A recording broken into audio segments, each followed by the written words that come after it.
ఆ మధ్య ఆ తండ్రికి కుమారుడు ఉన్నాడు.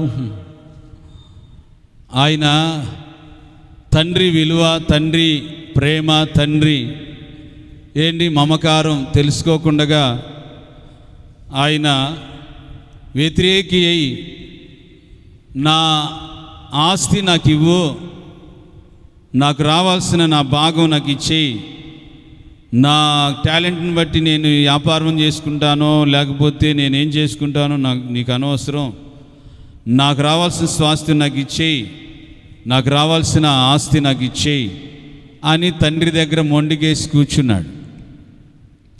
ప్రియ సహోదరి సహోదరా, ఆ తండ్రి ఆ కుమారుడి వైపు ప్రేమగా జాలిగా చూసి తనకు కోరుకున్నటువంటి విధముగా తనకు రావాల్సిన స్వాస్థ్యం, తనకు ఇవ్వాల్సిన భాగం తనకు ఇచ్చేసాడు.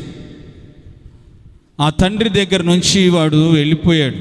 ఆ తండ్రి ఎవరనంటే ప్రభువైన యేసుక్రీస్తు. ఆయన సశరీరుడుగా జీవిస్తున్న రోజుల్లో తాను ఒక తండ్రిగా దూరం అవుతున్నటువంటి పిల్లలను చూసి తనకు ఒక చిన్న కుమారుడిగా పోల్చుకొని యేసయ్య ఇలాగ రాశాడు.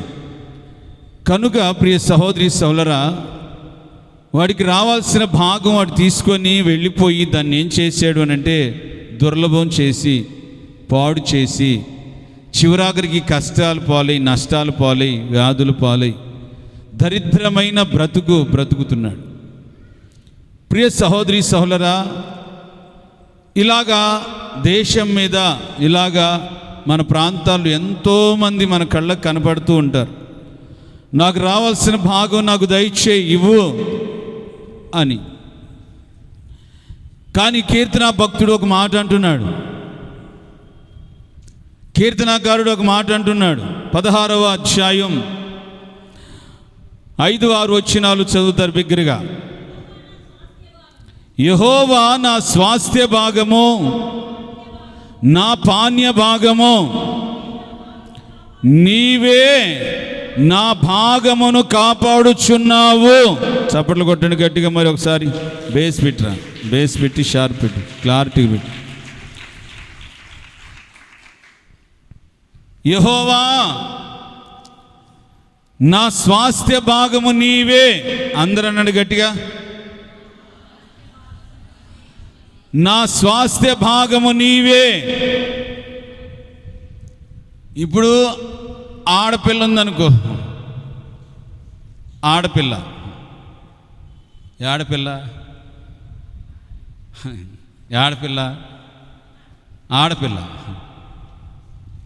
వాళ్ళ నాన్నగారు చెప్పుంటాడు, అమ్మాయి అతనికి ఇచ్చి కట్టబెడతాం, నీకు కొంచెం నేను అన్నీ కోలుకున్నాక ఇచ్చిన మాట ప్రకారంగా నీకు ఆ బంగారు లేకపోతే ఆ పొలము, అమ్మాయి నీకు ఇవ్వాల్సిన కట్నం, సగం కట్నం మరలా ఇస్తాను అని చెప్తాడు.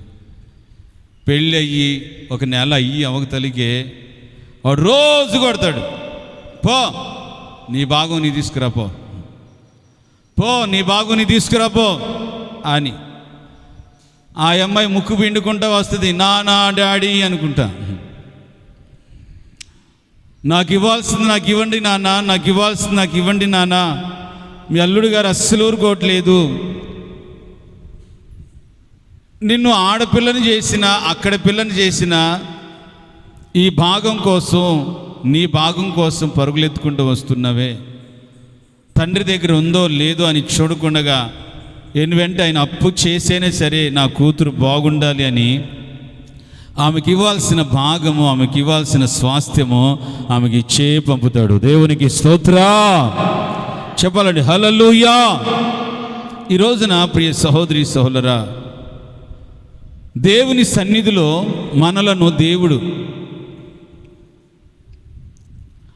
ఆయనకు స్వాస్థ్యముగా, ఆయనకి స్వకీయ సంపాద్యముగా భూమిలో మనల్ని ఆయనకు స్వాస్థ్యముగా ఏర్పరచుకున్నాడు. పౌలు గారు చెబుతున్నటువంటి మాట ఏంటంటే, మీరు మీ సొత్తు కాదు, మీరు విలువ పెట్టి కొనబడినటువంటి వారు, మీరు దేవుని సొత్తు అయినటువంటి ప్రజలు. నీవు ఈ ఆత్మీయ జీవితంలో నా స్వాస్థ్యము నీవే, దేవునికి స్తోత్ర, నా స్వాస్థ్య భాగము, నా పాణ్య భాగము యేసయ్యా నీవే అని మనం అనుకుంటున్నప్పుడు, యేసయ్య భూమి మీద నా స్వాస్థ్యం ఉన్నారు,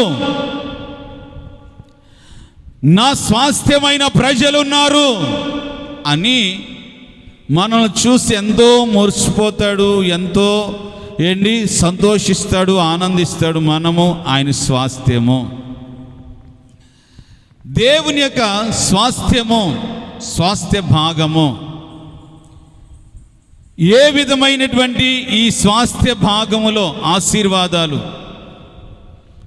మన కోసము పంచి పెడుతున్నాడు. దావిజల్ నేసన్న గారు పాడారు కదా, తెలుసుగా మీకు ఆ పాట?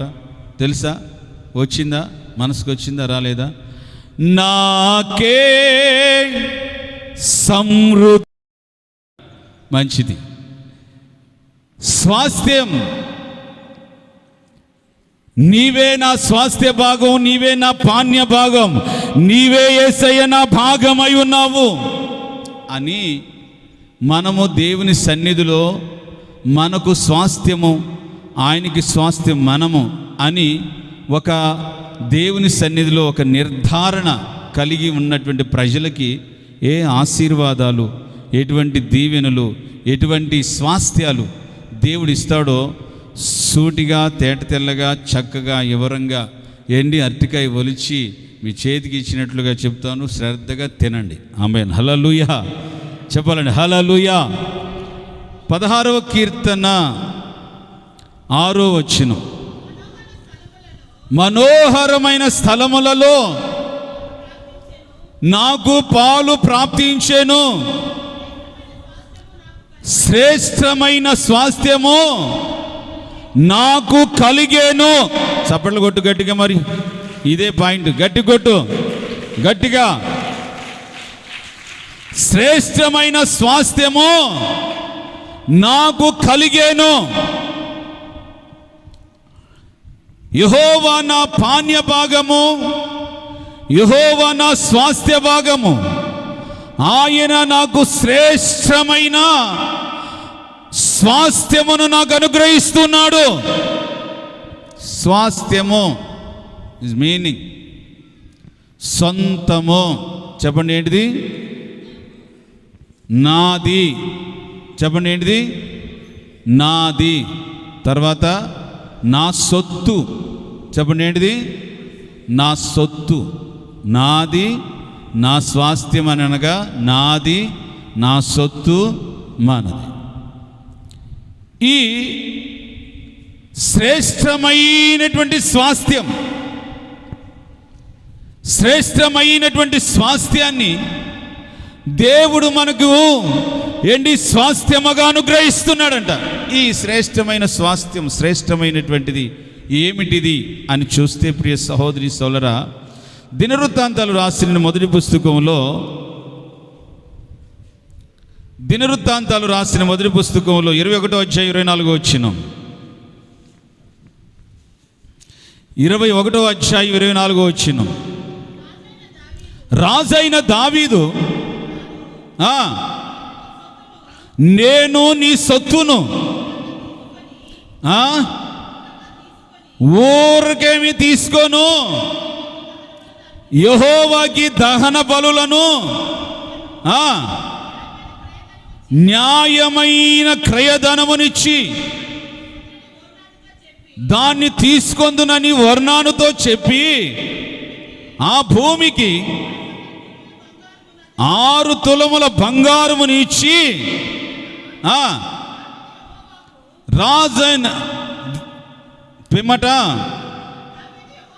దావీదు యెహోవాకి ఒక బలిపీఠమును కట్టి దహన బలులను, సమాధాన బలులను అర్పించి యెహోవాకి మొరపెట్టగా అక్కడ ఆకాశం నుంచి అగ్నిలో యేసయ్య దిగొచ్చాడు. కొట్టు గట్టి కొట్టు. అగ్నిలో దిగి వచ్చి దావీదుకి ప్రత్యుత్తరం ఇచ్చాడంట. దావీదుకి దేవుడు ప్రత్యక్షపరచబడ్డాడు. వర్ణానికి క్రయధనం ఇచ్చాడు. ఒక భూమిని కొన్నాడు బంగారం ఇచ్చి. కొని అక్కడ ఒక బలిపీఠమును కట్టాడు. శ్రేష్టమైనటువంటి స్వాస్థ్యము, శ్రేష్టమైన స్వాస్థ్యములో ఒక మేలిమి ఆశీర్వాదం, ఒక శ్రేష్టమైన ఆశీర్వాదాలు ఏమిటి అని చూస్తే ప్రియ సహోదరి సోదరా, స్వాస్థ్యముగా ఇస్తాడంట మన జీవితాలు. ఎప్పుడు అని అంటే ఈ దావీదు వర్ణకి ఊరికేమి నాకొద్దు, క్రయధనముగా నేను ఈ బంగారం ఇస్తాను, నాకు కొంచెం భూమి ఇవ్వు. ఆ భూమిలో నేను ఒక బలిపీఠమును కట్టి ఆ బలిపీఠంలో నా దేవునికి నేను ఎన్ని దహన బలులను సమాధాన బలులను నేను అర్పించాలి. దేవునికి స్తోత్ర. బాగా శ్రద్ధగా ఆలకించాలి. ఇప్పుడు మనమందరం దేవుని సన్నిధికి వచ్చాం. దేవుని సన్నిధిలో మోకరించి ప్రార్థన చేస్తున్నాం. బలిపీఠము అనగా, బలి అనగా మనము కూర్చున్నటువంటి ఈ పీఠములో బలిని అర్పించాలి. అర్పించినప్పుడు అది ఏ బలి అని అంటే సమాధానకరమైన బలి. దహన బలులను సమాధానకరమైన బలులను దావీదు అర్పిస్తూ ఉన్నాడంట. అర్పిస్తూ ఉండగా ఆకాశంలో అగ్నిమయమైన యేసయ్య దావీదుకు దిగి వచ్చి ప్రత్యుత్తరం ఇచ్చాడట. దేవునికి స్తోత్ర చెప్పాలండి. హల్లెలూయా. దీనిలో బేస్ తగ్గించావా? దీంట్లో ప్రత్యుత్తరం ఇచ్చాడట. నేను చెప్తాను మీతో, దేవుని సన్నిధిలో ప్రియ సహోదరి సహోదరా, శ్రేష్టమైన స్వాస్థ్యము, శ్రేష్టమైన ఆశీర్వాదం మన జీవితాల్లో కలగాలి అని అంటే తప్పనిసరిగా నువ్వు దేవుని సన్నిధిలో ఒక బలిపీఠమును కట్టాలి. ఆ బలిపీఠం మీద దహన బలులు, ఏంటి సమాధాన బలులను దేవుని సన్నిధిలో అర్పించాలి. అంటే దేవునితో నీకు ఒక సమాధాన సంబంధమైన సంధి కుదరాలి. దహన బలి, ప్రతిష్ఠిత బలి, బలులలో అనేకమైనటువంటి బలులు ఉన్నాయి. ఇక్కడ దహన బలి, సమాధాన బలి, దేవుని సన్నిధిలో సజీవ యాగముగా మీ శరీరాలను సమర్పించుకొని దేవునికి ఒక బలిగాను అర్పణముగాను దేవుని సన్నిధిలో నిన్ను నీవు తగ్గించుకొని ప్రభు సన్నిధిలో నువ్వు ప్రార్థించగలిగితే, బలి అర్పించగలిగితే ఆయన నీ ముందు ప్రత్యక్షపరచబడునుగాక. ఆమేన్. హల్లెలూయా, హల్లెలూయా. అనేక సమస్యలతో ఇక్కడికి వస్తాం. వ్యాధులతో వస్తాం, బాధలతో వస్తాం, అప్పులతో వస్తాం, కన్నీళ్లతో వస్తాం, పలు విధాలమైనటువంటి సమస్యలతో దేవుని మందిరానికి అనేకులు వస్తారు. వచ్చినప్పుడు మొదట నువ్వేం చేయాలి? ఒక బలిపీఠమును కట్టుకొని దేవునికి నీకు దేవునికి సమాధాన సంధి కుదిరినట్లుగా అక్కడ వర్ణాకి ఒక క్రయధనముగా చెల్లించి, అంటే అక్కడ ఉన్న సేవకుడికి ఒక క్రయధనమును చెల్లించి దేవుని సన్నిధిలో బలి అర్పించటం ప్రారంభం అవ్వాలి. బలి అర్పించటం ప్రారంభమవ్వాలి. ప్రార్థన చేస్తూ, ఆరాధన చేస్తూ, స్తుతి అర్పణ అర్పిస్తూ ఉండగానే నా దేవుడు అగ్నిమయమై నీ దగ్గరకు దిగి వచ్చి ఏం చేస్తాడు? 21వ కీర్తనలో ఆయన శ్రేష్ఠకరమైనటువంటి ఆశీర్వాదాలతో నిన్ను ఎదుర్కొంటాడంట. చప్పలు కొడదాం గట్టిగా గట్టిగా గట్టిగా. శ్రేష్ఠకరమైనటువంటి ఆశీర్వాదాలతో యేసయ్య నిన్ను ఎదుర్కొనుగాక. శ్రేష్ఠకరమైన ఆశీర్వాదాలతో నా దేవుడు నిన్ను ఎదుర్కొనుగాక. శ్రేష్టమైనటువంటి స్వాస్థ్యం దేవుడిచ్చే అన్ని దేవుడిచ్చేవన్నీ కూడా నీకు ఒక శ్రేష్టమైనవే. దేవుడు నీకు ఇచ్చాడు అని అంటే అది మరలా తీసుకోడు ఆయన. దేవుడు నీకు ఒక స్వాస్థ్యముగా, ఒక ఆశీర్వాదం, ఒక సమాధానం లేదా సమాధానం ఇచ్చాడు. నీకు సమాధానం నువ్వు పోగొట్టుకుంటే తప్ప అది నీ వద్దనే నిలిచి ఉంటుంది. దేవుని ప్రేమ ఏంటి? రక్షణ జీవితం, మారు మనస్సు, పరిశుద్ధాత్మ, దేవుడిచ్చు శ్రేష్టమైనటువంటి ఏంటి ఆశీర్వాదాలు ఇవి. శ్రేష్టకరమైనటువంటి ఆశీర్వాదాలతో, శ్రేష్ఠకరమైనటువంటి ఆశీర్వాదాలతో యేసయ్య మనల్ని ఒక్కొక్కరిని అగ్నిమయమైన దేవుడు మన ముందుకు ప్రత్యక్షపరచబడి శ్రేష్ఠకరమైన ఆశీర్వాదాలతో దీవించునుగాక. ఆమేన్. ఈ రోజున మన జీవితాల్లో దేవుని సన్నిధికి వస్తున్నాం పోతున్నాం.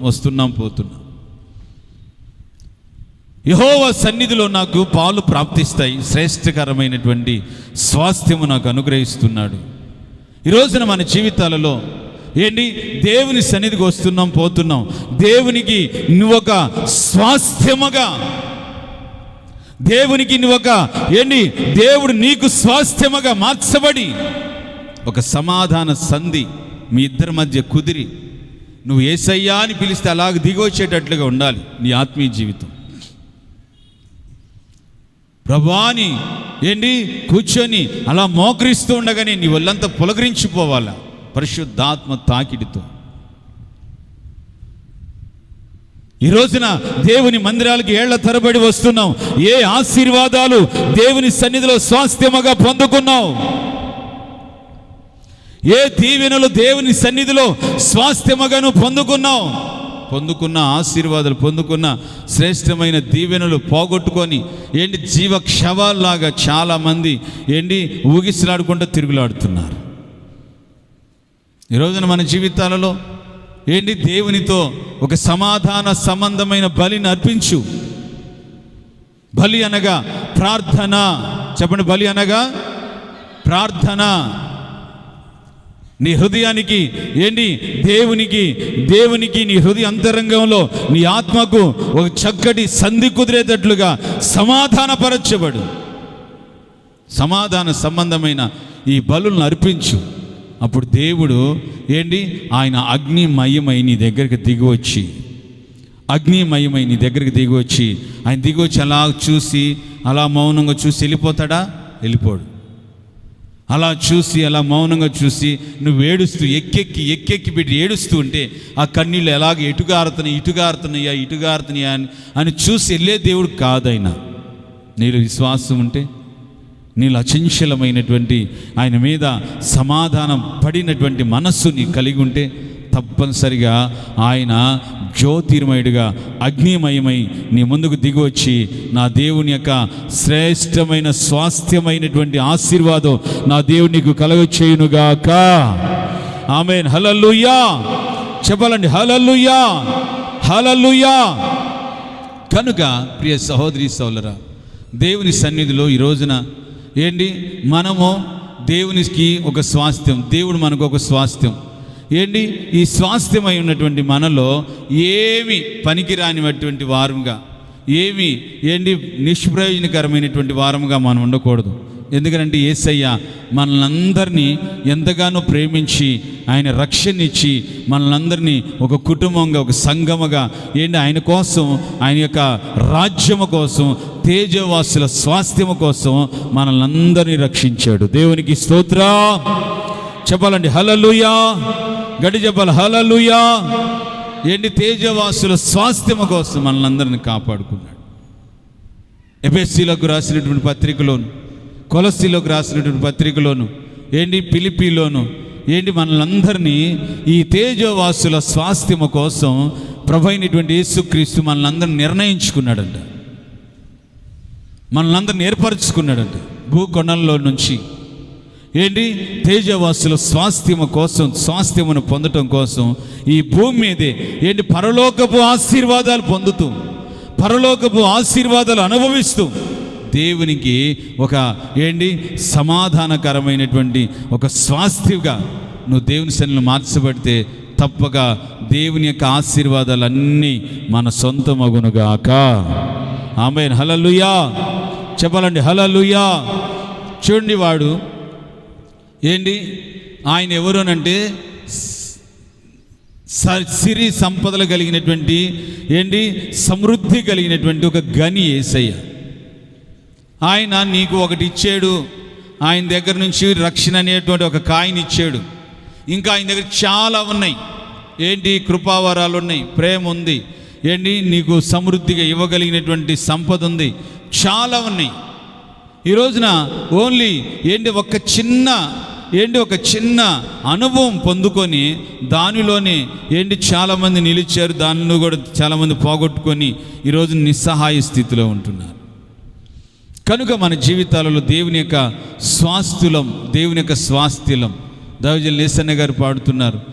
ఇహ పరమందున నీవే నాకని ఇక ఏదియు నాకు అక్కరలేదని స్వాస్థ్యమే నీవని, ఇక ఏదియు నాకు అక్కరలేదని స్వాస్థ్యమే నీవని. ఇహ అందరు పాడి నాతో కూడా ఆ మీనింగ్ ధ్యానం చేస్తూ పాడి చాలా చాలా మధురంగా ఉంటుంది. ఇహ పరమందున అంటే ఇక్కడనో అక్కడనో, ఇహ పరమందున నీవే నాకని ఇక ఏదియు నాకు అక్కరలేదని స్వాస్థ్యమే నీవని, ఇక ఏదియు నాకు అక్కరలేదని స్వాస్థ్యమే నీవని. ఆమేన్, హల్లెలూయా. ఆయన మనల్ని ఎలా ఎదుర్కొంటాడంటే ఏంటి, ఆయన అగ్నిమయమయ్యి మన ముందుకు ప్రత్యక్షమయ్యి ఆయన శ్రేష్టకరమైన ఆశీర్వాదాలతో మనల్ని ఎదుర్కొనుగాక. ఆమేన్.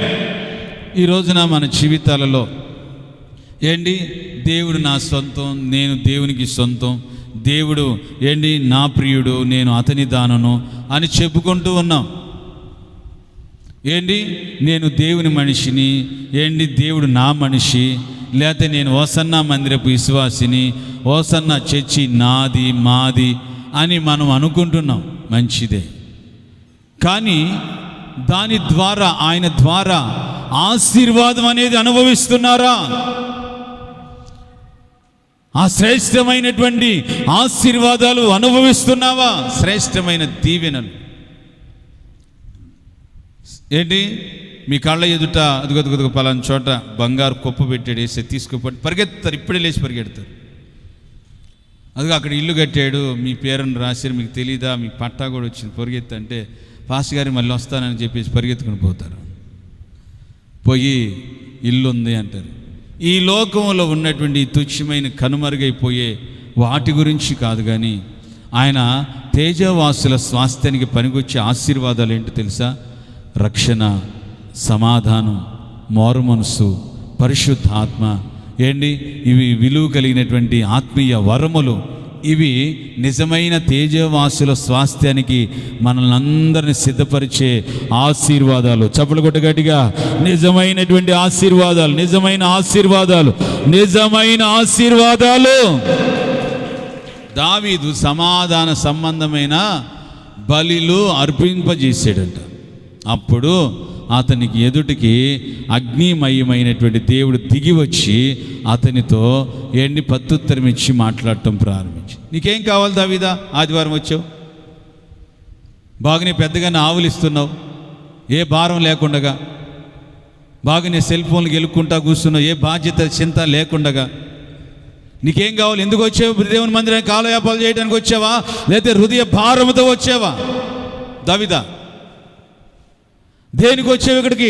అయ్యా, కన్నీళ్ళతో వచ్చానయ్యా. ఎందుకు వచ్చావు? నా కుమారులు చనిపోయారయ్యా. అయ్యా, నా కుటుంబ పరిస్థితులు ఇలాగున్నాయ్యా. అయ్యా, నేను అసమాధానముతో ఉన్నాను, అప్పుల ఆవేదనలతో ఉన్నాను, కలవరాలతో ఉన్నాను, చీకటి శక్తులతో వేధించబడుతున్నాను. అగ్నిమయమైన వాడి ముందు నుంచుంటే అవన్నీ నీ దగ్గర ఉంటాయా? హల్లెలూయా చెప్పాలండి, హల్లెలూయా. అవన్నీ ఉంటాయా? నా కుమారుడు పాడైపోయాడు, నా కూతురు పాడైపోయింది, అయ్యా అదిగో తండ్రి నా కుటుంబ వ్యవస్థ ఈ విధమైనటువంటి పతనానికి దిగజారిపోయింది, నా జీవితంలో నెమ్మది లేదయ్యా అని వేడుస్తూ ఉంటే దేవుని మందిరంలో ఆయన చూస్తూ నేను ఖాళీగా అలా పంపించాడు. తప్పక నీ కన్నీళ్లకు కారణమైన ప్రతి సమస్యలు నా దేవుడు తొలగించి వేయునుగాక, తొలగించి వేయునుగాక. చప్పలు కొడుతున్న దేవుని కృపను అనుభవించు, నా దేవుని స్వస్థతను అనుభవించు. స్వస్థపరచబడుదురుగాక, బాగుపరచబడుదురుగాక, ఆశీర్వదించబడుదురుగాక.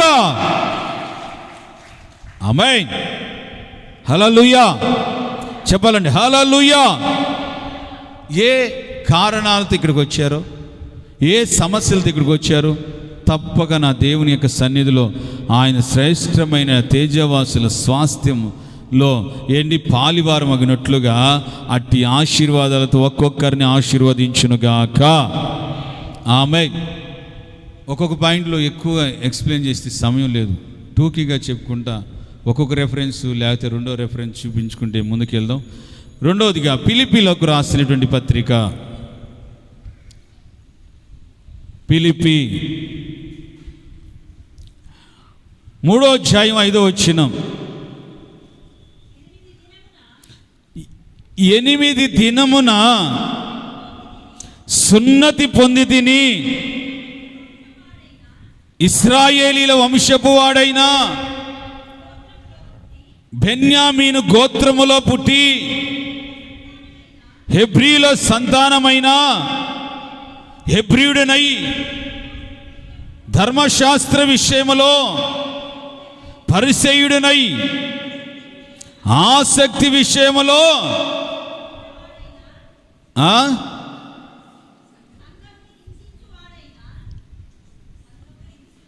ఇంకొకరు చదువుతారు. 8వ రోజున నేను సున్నతి పొందాను, ఇశ్రాయేలీల వంశపు వాడనై బెన్యామీను గోత్రములో పుట్టి హెబ్రీల సంతానమైన హెబ్రీయుడనై ధర్మశాస్త్ర విషయములో పరిసయ్యుడనై ఆసక్తి కలిగి. చాలు, మీకు వివరించి చెప్తాను బాగా శ్రద్ధగా. సేవకుల మీటింగ్ జరిగింది. చెప్పండి ఏ మీటింగు? అందరు స్వరమే చెప్పండి, ఏ మీటింగు? సేవకుల మీటింగ్, సేవకుల కోటు, సేవకుల సదస్సు జరిగింది. అక్కడ పౌలు గారు మాట్లాడుతున్న సందర్భంలో సేవకుల మీటింగ్ జరిగింది. ఆ సేవకుల మీటింగ్లో పౌలు గారు లేచి వాళ్ళందరి మధ్య ఇలా మాట్లాడుతున్నారు. మీరు హెబ్రీలా, నేను హెబ్రీయుడినే. మీరు యూదులా, నేను యూదుడనే. మీరు క్రీస్తు పరిచారకులా, నేను పరిచారకుడనే. మీరు క్రీస్తు రక్తము ద్వారా కొనబడారా, నేను కొనబడిన వాడనే. దమస్కు మార్గములో నేను గుర్రం మీద వెళుతున్నప్పుడు ఆయన స్వరూపమును, ఆయన దర్శనమును నేను చూశాను. బాగానండి, శ్రద్ధగానండి చెప్తాను. పౌలు సౌలుగా ఉన్నప్పుడు సంఘాన్ని బహుగా హింసించాడు. సేవకుల్ని భయంకరంగా హింస చేసి, కొరడాలతో కొట్టించి, గుర్రాలతో తొక్కించి భయంకరమైన హింస పెట్టాడు. దమస్కు మార్గాన్ని వెళ్తున్నప్పుడు దేవుడు దర్శించి అతని గర్రం గుర్రం నుంచి పడవేసి అతనితో మాట్లాడాడు. నువ్వు నన్ను ఎందుకు హింసిస్తున్నావు సౌలా? నేను నిన్ను ఎప్పుడు హింసించానయ్యా? నా ప్రజల్ని హింసిస్తే నన్ను హింసించినట్టు కాదా అని మాట్లాడుతున్నప్పుడు అతడు చేంజ్ అయిపోయాడు, మారిపోయాడు. అననీయ తిన్నని వీధిలో గుండా పోయి అననీయ ఇంట్లో సేవకు ప్రయోజనకరంగా బైబిల్ స్టడీ చేసాడు సౌలు. అక్కడ కళ్ళు పోయినాయి. అననీయ ప్రార్థన చేస్తే కళ్ళు వచ్చాయి. ఆ తర్వాత అననీయ పరిచర్యను గురించి, సేవను గురించి కొన్ని విషయాలు ఈ పౌలుకు చెబుతున్నాడు. ఏమని తెలుసా? సౌలా, నువ్వు దేవునికి సాధనమై ఉన్నావు. చప్పలు కొట్టి గట్టిగా. దేవునికి నువ్వు సాధనమై ఉన్నావు, దేవునికి నువ్వు సొత్తు అయి ఉన్నావు, దేవునికి నువ్వు స్వాస్థ్యమై ఉన్నావు. నీవు దేవుని కోసం, పరలోక రాజ్యం కోసం ఎన్నో శ్రమలు పడవలసి ఉన్నది. తర్ఫీదు. ఈ సౌలు పౌలుగా మార్చబడి సువార్త ప్రకటిస్తున్నాడు. ఒక రోజున ఈ సేవకులు మీటింగ్ పెట్టుకుంటే రహస్య స్థలాల్లో పెట్టుకునేవాళ్ళు. సేవకులందరూ ఒకచోట కూడుకునేవాళ్ళు.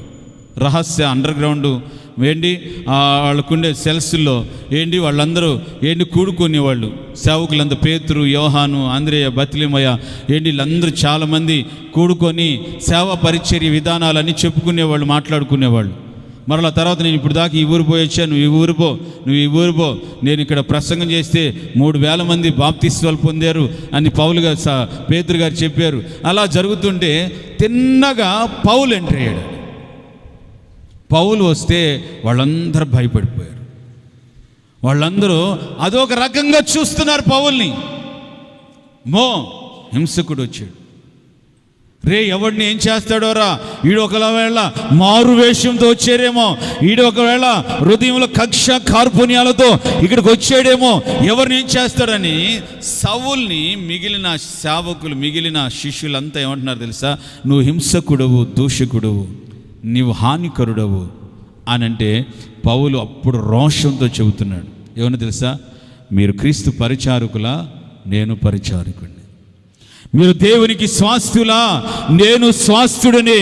మీరు దేవునికి శిష్యులా, నేను కూడా శిష్యుడనే. అప్పుడు చెబుతున్న మాటలు ఇవి. ఏమని తెలుసా? మీరు హెబ్రీయులా, నేను హెబ్రీయుడనే.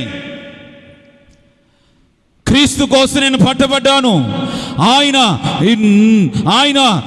నన్ను దర్శించి ఆయన స్వరూప దర్శనం నాకు కలగజేశాడు, నన్ను మార్చాడు. నేను సువార్త ప్రకటిస్తున్నాను.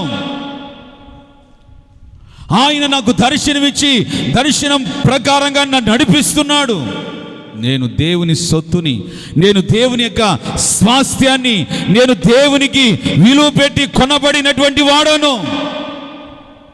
గత జీవితాన్ని, ఇప్పుడు జరుగుతున్న జీవితాన్ని ఈ పౌలు శిష్యులందరితో చెబుతున్నాడు. ఏం చెబుతున్నారు తెలుసా? మీరు పరిచర్యలో ఎంతగా ప్రయాసపడ్డారు.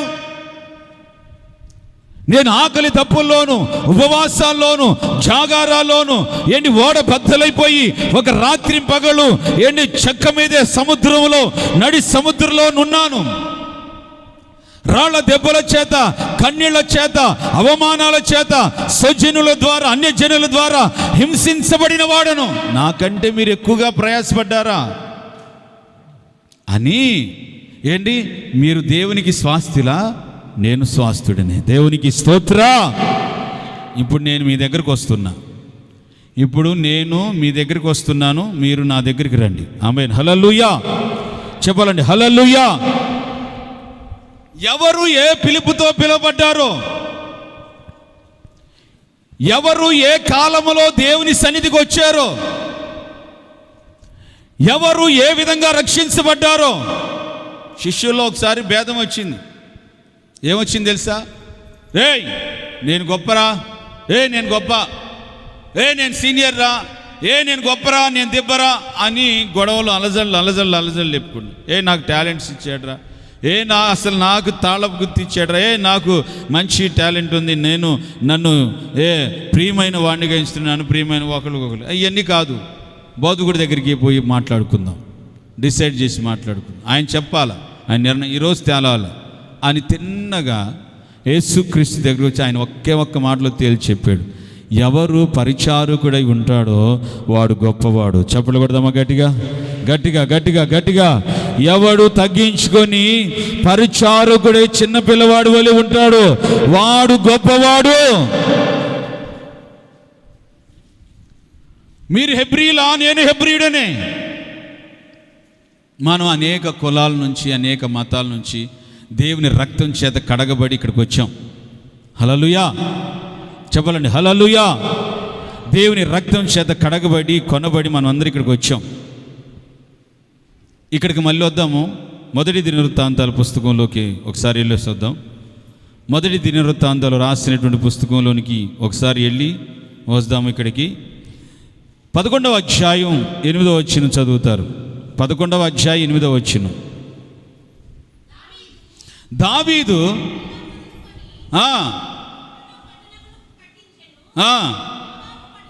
యోబాబు పట్టణములో మిగిలినటువంటి భాగములన్నీ బాగు చేసెను.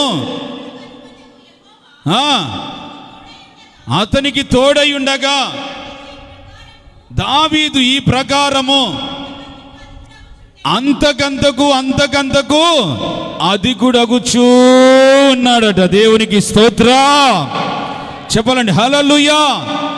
యోబాబు దానిని బాగు చేస్తూ వచ్చాడు. దావీదు రాజుగా ఉన్నటువంటి కాలంలో దావీదు అంతకంతకు అభివృద్ధి పొందుతూ వచ్చాడు. ఇప్పుడు ఈ రెండు మాటలకు కంపేర్ చేసుకుని మాట్లాడుకుందాం. మీరు క్రీస్తు బిడలా, నేను క్రీస్తు బిడనే. మీరు హెబ్రీయులా, నేను హెబ్రీయుడనే. మీరు లేవీలా, నేను లేవీయుడనే. మీరు క్రీస్తుకు బిడలా, నేను క్రీస్తు బిడనే.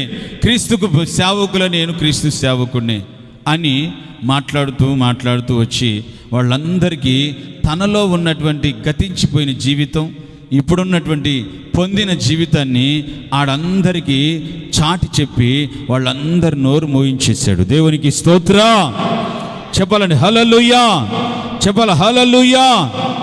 యేసయ్య ఇక్కడ అనేకమైనటువంటి కులాలు, అనేక మనస్తత్వాలు, అనేకమైనటువంటి పరిస్థితుల్లో ఉన్న వాళ్ళు అందరూ ఇక్కడ ఉన్నాం. నన్ను కడిగిన రక్తం నిన్ను కడిగింది, నన్ను కొనిన రక్తము నిన్ను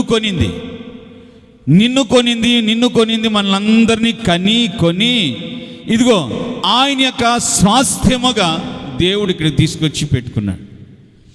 ఇప్పుడు దేవుని యొక్క సన్నిధిలో, దేవుని యొక్క సముఖములో ప్రియ సహోదరి సోదరా, నీవు హింసించేటువంటి బాధకరుడైనటువంటి సౌలుగా అంతకు ముందు ఉన్నటువంటి అతన్ని మార్చబడినటువంటి పౌలుని దేవుని యొక్క బిడ్డగా, దేవుని యొక్క సొత్తుగా, దేవుని యొక్క స్వాస్థ్యముగా నీవు అంగీకరించాలి. దేవునికి స్తోత్రం చెప్పాలండి, హల్లెలూయా. దేవుడు అంగీకరించాడు. నువ్వే పాటి దానివి, నేనే పాటి వాడిని, నువ్వెంతటి వాడివి, మనం ఎంతటిది, నీ భక్తే పాటిది. దేవునికంటేనా? కొంతమంది ఉంటారు, వాళ్ళని అదే చూపుతో చూస్తుంటాడు. వాడు నరహంతకుడు. క్రీస్తు కోసం నేను ఒక సాధనం, క్రీస్తుకు సొత్తైనటువంటి జనాన్ని నేను, క్రీస్తుకు సొత్తైన సేవకుడు నేను అని పౌలు గారు చెబుతున్నాడు. కానీ వీళ్ళు ఆ విషయాన్ని జీర్ణించుకోడు. చూడండి, సంఘంలో ఈ రోజున యేసయ్య మనందరికీ తండ్రి. దేవునికి స్తోత్రం. మనందరికీ తండ్రి. ఆయన మనందరికీ ఆయన స్వాస్థ్యం, మనము ఆయనకి స్వాస్థ్యం. ఆయన స్వాస్థ్యముగా మార్చబడటం కోసం ఆయనలో ఒక్క రక్త బొట్టైనను ఉంచుకోలేదట. దేవునికి స్తోత్రం చెప్పాలండి, హల్లెలూయా. ఒక్క రక్త బొట్టైనను ఉంచుకోలేదంట. ఏం చేశాడు? మొత్తం ఆయనకు మనందరి కోసం కాల్చేసాడు. ఆ రోమ ప్రభుత్వపు సైనికుడు ఒకడు వచ్చి పొడిస్తే ఆయనలో నుంచి నీళ్లు కారిపోతున్నాయి. వాళ్ళు చెబుతున్నారు, సాక్ష్యం ఇస్తున్నారు, స్టేట్మెంట్ ఇస్తున్నారు, ఈయనలో రక్తం అంతా అయిపోయిందండి, నీరు కారుతుంది అని చెప్తున్నాడు. ఎందుకు చేసాడు ఈ త్యాగం అని అంటే, ప్రియ సహోదరి సోదరా, దేవునికి స్వాస్థ్యమగునట్లుగా చేశాడు. దేవునికి స్తోత్రం హల్లెలూయా. దేవునికి స్వాస్థ్యమగునట్లుగా చేశాడు. దేవునికి ప్రియమైన బిడలంగా మార్చబడినట్లుగా దేవుడు మన నిమిత్తమై ఆయన సజీవ యాగముగా తనను తాను బలిగా అర్పించుకున్నాడు. నీవు క్రయధనం పెట్టి కొన్న మనిషివి కనుక నేను దేవుని స్వాస్థ్యాన్ని, దేవుడు నా స్వాస్థ్యం, నేను దేవుని స్వాస్థ్యాన్ని, దేవుడు నా స్వాస్థ్యం అని భూమిలో జీవించినంత కాలం నీవు నువ్వు బ్రతకగలిగితే ఏ అధైర్యం కానీ, ఏ పిరికి కానీ, ఏ బాధ కానీ, ఏ నిరాశ కానీ, ఏ నిస్పృహే కానీ నీ దరిదాపుల్లోనికి చారు. చప్పలు కొట్టు గట్టిగా, నీ దరిదాపుల్లోనికి రావు. నువ్వు అనామకుడు కాదు, అనామకురాలు కాదు. నీకొక తండ్రి ఉన్నాడు, నీకొక యజమానుడు ఉన్నాడు, నీకొక స్వాస్థ్యుడు ఉన్నాడు. చాలాసార్లు శ్రమల పాలైనప్పుడు, బాధల పాలైనప్పుడు, నీ కుటుంబీకులు హింసించినప్పుడు, బాధించినప్పుడు, లేకపోతే నీ ఆత్మీయులే నిన్ను దూషించినప్పుడు, లేకపోతే నీ సేవకుడే నిన్ను దూషించి హింసించినప్పుడు, విశ్వాసులే సేవకుని దూషించి హింసించినప్పుడు, ఈ బ్రతుకేంటి, ఎవరి కోసం చేయాలి, నేను ఇలాగా ఎందుకు చేయాలి అనే పరిస్థితులు వస్తాయి. మీ కుటుంబాల్లో పరిస్థితులు చూస్తే భార్య భర్త మీద, భర్త భార్య మీద గొడవలు జగడాలు ఆడితే, ఎందుకు ఉండాలి నేను ఈ కుటుంబంలో, అంతా నాదని పూసుకొని రాసుకొని చేస్తున్నానే. ఈరోజు నన్ను అనుమానిస్తున్నాడు, డబ్బులు కాడ అనుమానిస్తున్నాడు, మనుషుల దగ్గర అనుమానిస్తున్నాడు, ఎందుకు బ్రతకాలి బ్రతుకు అని చాలామంది నిరాశపోతూ ఉంటారు. ప్రియ సహోదరి సోదరా, ప్రభు చెబుతున్నాడు, నువ్వెవరు సాధనమో తెలుసా, నువ్వెవరు సొత్తో తెలుసా, నువ్వెవరు స్వాస్థ్యమో తెలుసా, నువ్వు అనామకురాలివి, అనామకుడు కాదు. మీ తల్లిదండ్రులు అతనికి ఇచ్చి కట్టబెట్టి నిన్ను పంపించారు, నీకంటూ ఎవరు లేరు అనుకోగాకు. నీకంటూ ఎవరు లేరు అనుకోగాకు. భార్య దూషించిందా, జుట్టు పట్టుకొని కొట్టిందా, తోలనాడి మాట్లాడిందా, చాతగాని వాడా అని మాట్లాడిందా, నువ్వు అనామకుడివి, అనామకురాలివి కాదు. యేసయ్య క్రయధనం ఇచ్చి, రక్తం ఇచ్చి కొనుక్కొని ఆయన సొత్తు అయినటువంటి ప్రజలనుగా దేవుడు చేసాడు. కొట్టు చపలు కట్టు. దేవుని సొత్తు అయిన ప్రజలుగా చేసుకున్నాడు, ఆయన స్వాస్థ్యముగా చేసుకున్నాడు. ఆయన సొత్తు అయినటువంటి ప్రజలం మనం. మీరు హెబ్రీలా, నేను హెబ్రీడనే. హల్లెలూయా. మీరు విశ్వాసులా, నేను విశ్వాసిని. ఇట్లాగనేరు కాక మీరు అటు నుంచి ఇటు రాకూడదు. నువ్వు సేవకుడువా, నేను సేవకుడిని అనగాక. హల్లెలూయా. మేము అనొచ్చు, మీరు విశ్వాసులే, మేము విశ్వాసమే అని. అంటే విశ్వాసం అనేది సేవకుల్లో ఉండాలి, విశ్వాసుల్లో ఉండాలి. విశ్వాసం అనేది తప్పకుండా ఉండాలి. విశ్వాసి సేవకుల్లోనికి వచ్చి నువ్వు సేవకుడువా, నేను సేవకుడిని తేలాల అని బల్ల గుద్దకూడదు. వయసులని చెప్పలా, కుష్టి పుడుతుందని. దేవుని యొక్క సన్నిధిలో నిరాశల్లో, నిస్పృహల్లో, లేకపోతే నిరాధారముగా ఏ ఆత్మీయ జీవితంలో ఏ వంక లేకుండా, ఏ మత్స లేకుండా చేసుకుంటున్న నీ జీవితంలో అపనిందలు వస్తున్నాయి. కన్యలతో అయోమయమైపోయింది నీ బ్రతుకు, నీ జీవితమే. ఎవరి కోసం బ్రతకాలి, నేను దేని గురించి బ్రతకాలి, ఎవరి కోసం బ్రతకాలి? యేసు ప్రభు సన్నిధికి వెళ్తే అక్కడ నాకు అవమానాలు, నిందలే, కుటుంబీకుల ద్వారా అవమానాలు, నిందలే, అందరి ద్వారా నాకు అవమానాలు, నిందలే. నేను ఎవరి కోసం బ్రతకాలి? ఆ దేవుడు అనేవాడు ఉంటే అసలు ఇలా పెడతాడు, దేవుడు లేడు, గీవుడు లేడు అని మనలో మనకి ఎన్నిసార్లు కలిగింది, మనకి ఎన్నిసార్లు ఇటువంటి పరిస్థితి ఎదురైంది చూసారా? అప్పుడు నీలో సమృద్ధిగా పుట్టాల్సిన ఆలోచన ఏంటి తెలుసా? నీలో సమృద్ధిగా కలగాల్సిన ఆ భావం ఏంటి తెలుసా? నేను దేవుని స్వాస్థ్యము. చప్పలు కొడదాం గట్టిగా. నా స్వాస్థ్యము దేవుడే, నా స్వాస్థ్యము దేవుడే, ఆయన నా స్వాస్థ్యము, నేను ఆయన స్వాస్థ్యము. ఆయన విలువ పెట్టి కొనబడినటువంటి స్వాస్థ్యాన్ని నేను. అనామకులను కాదు, పనికిరాని వాడిని కాదు, పనికిరాని వాళ్ళని కాదు. ఇంతకుముందు యేసన్న గారు బ్రతికున్న రోజుల్లో హల్లెలూయా చెప్పాలండి, హల్లెలూయా, హల్లెలూయా, హల్లెలూయా. ఎందుకులేండి మా సేవకుల మధ్యలో జరిగే చెప్పేది. మనం అనామకులం కాదు. మనం భక్తి చేస్తున్నామంటే మనకొక స్వాస్థ్యం ఉంది. చెప్పండి, మనకేముంది? మనకొక స్వాస్థ్యుడు ఉన్నాడు. ఆయన పేరే నజరేయుడైనటువంటి యేసు. ఆయన మనకున్నాడు, మనము ఆయనకున్నాం. భూమి మీద ఆయనకంటూ ఉన్నాము అని అంటే మనమే. పరలోకంలో మనకంటూ ఉన్నాడంటే ఆయనే. అందుకని మా దైవజనులు పాస్టర్ యేసుదాస్ గారు ఇలా పాట రాశారు. ఆకాశమందు నీవు తప్ప నాకెవరు. అమ్మ పిచ్చిగోరిల్లారా వినండి. ఒక పదం ఎత్తుకున్నప్పుడు దానిలో ఉన్న ఫీలు అనుభవిస్తూ పాడితే ఆ మకరందం వేరు. మట్టి బుర్రలో ఎన్ని బుర్ర ఉందో, గుజ్జుందో, లేకపోతే అంత చికట మట్టి ఉందో తెలియదు కొంతమందికి. ఈ సబ్జెక్టుకి అనుసంధానంగా దాన్ని ఆలోచన చేసుకుని పాడితే నీ కళ్ళనీళ్ళు ఆగో. ఈ పాయింట్ చెబుతున్నప్పుడు డోన్ ముక్కలు అలా బోర్ని ఏడ్చేసారు అందరూ. ఇప్పుడే ఈ పాయింట్ అలా చెబుతుంటే అలాగ ఏడ్చేసాడు. ఆకాశమందు నీవు ట్రాక్ పెట్టగలరా, నాకెవరు, అందరూ పాడండి, స్వరమెత్తి గళ్ళుమని పాడండి. మీకు వస్తే తప్పక పాడండి. ఆకాశమందు, చప్పట్లు కొట్టొద్దు, అందరు స్వరమెత్తి పాడండి. అందరు స్వరమెత్తి, కళ్ళు మూసుకొని అలాగ ధ్యానపూర్వకంగా పాడండి. ఆకాశమందు నీవు తప్ప నాకెవరున్నారు నా ప్రభు. ఆకాశమందు నీవు తప్ప నాకెవరున్నారు నా ప్రభు.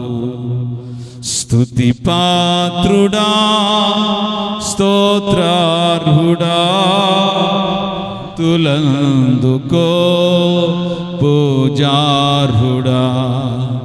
స్తుతి పాత్రుడా, నా శత్రువులు నన్ను తరుమోత్సుండగా నాయాత్మ నాలో కృంగెనే ప్రభు. నా శత్రువులు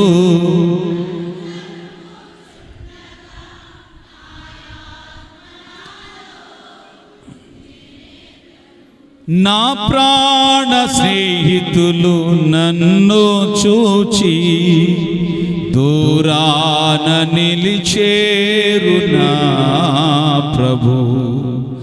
నా ప్రాణ స్నేహితులు నన్ను చూచి దూరాన నిలిచేరు నా ప్రభు.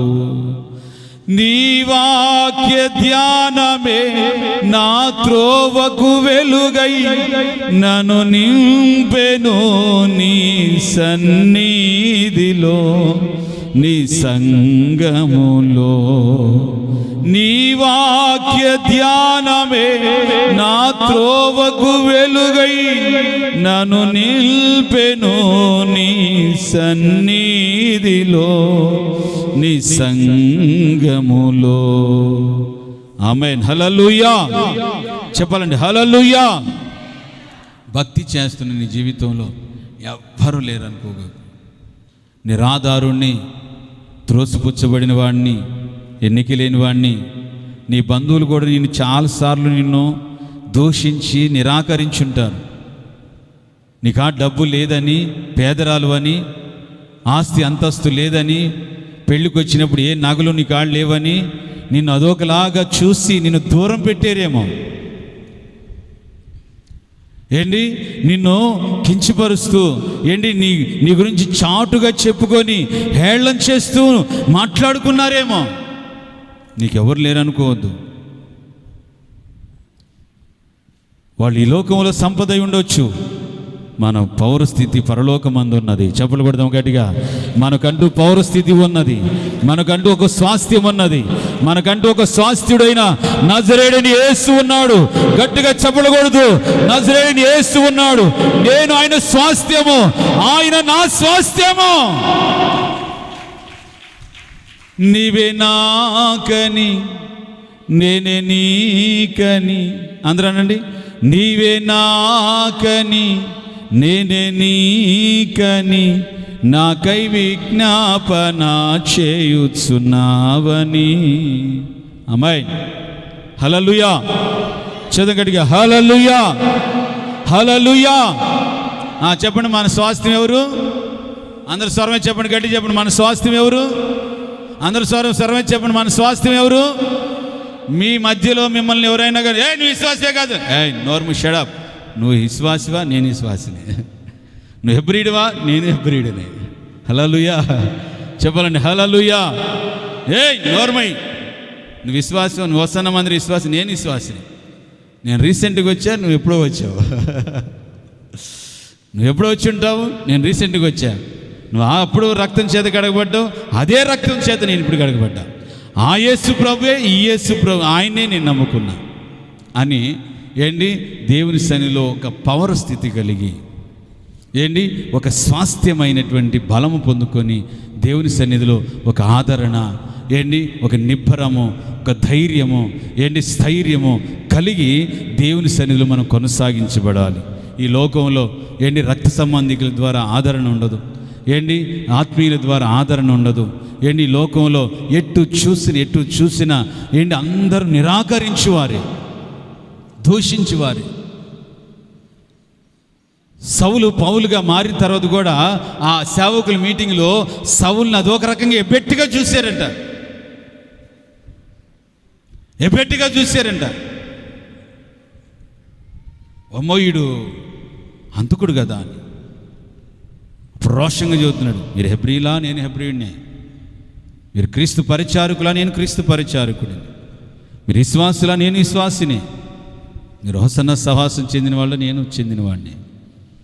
దేవుని సన్నిధిలో ఇట్టి నిబ్బరం కలిగి, ఇటు యొక్క చక్కటి మనోభిష్టి కలిగి దేవుని సన్నిధిలో కొనసాగించబడ్డప్పుడు ఏ చింత, ఏ దిగులు, ఏ విచారము, ఏ విధమైనటువంటి కృంగిపోయే స్థితి నీ జీవితంలో ఎక్కడ కలగదు. దేవునికి స్తోత్ర. థర్డ్ వన్, మూడో స్వాస్థ్యం.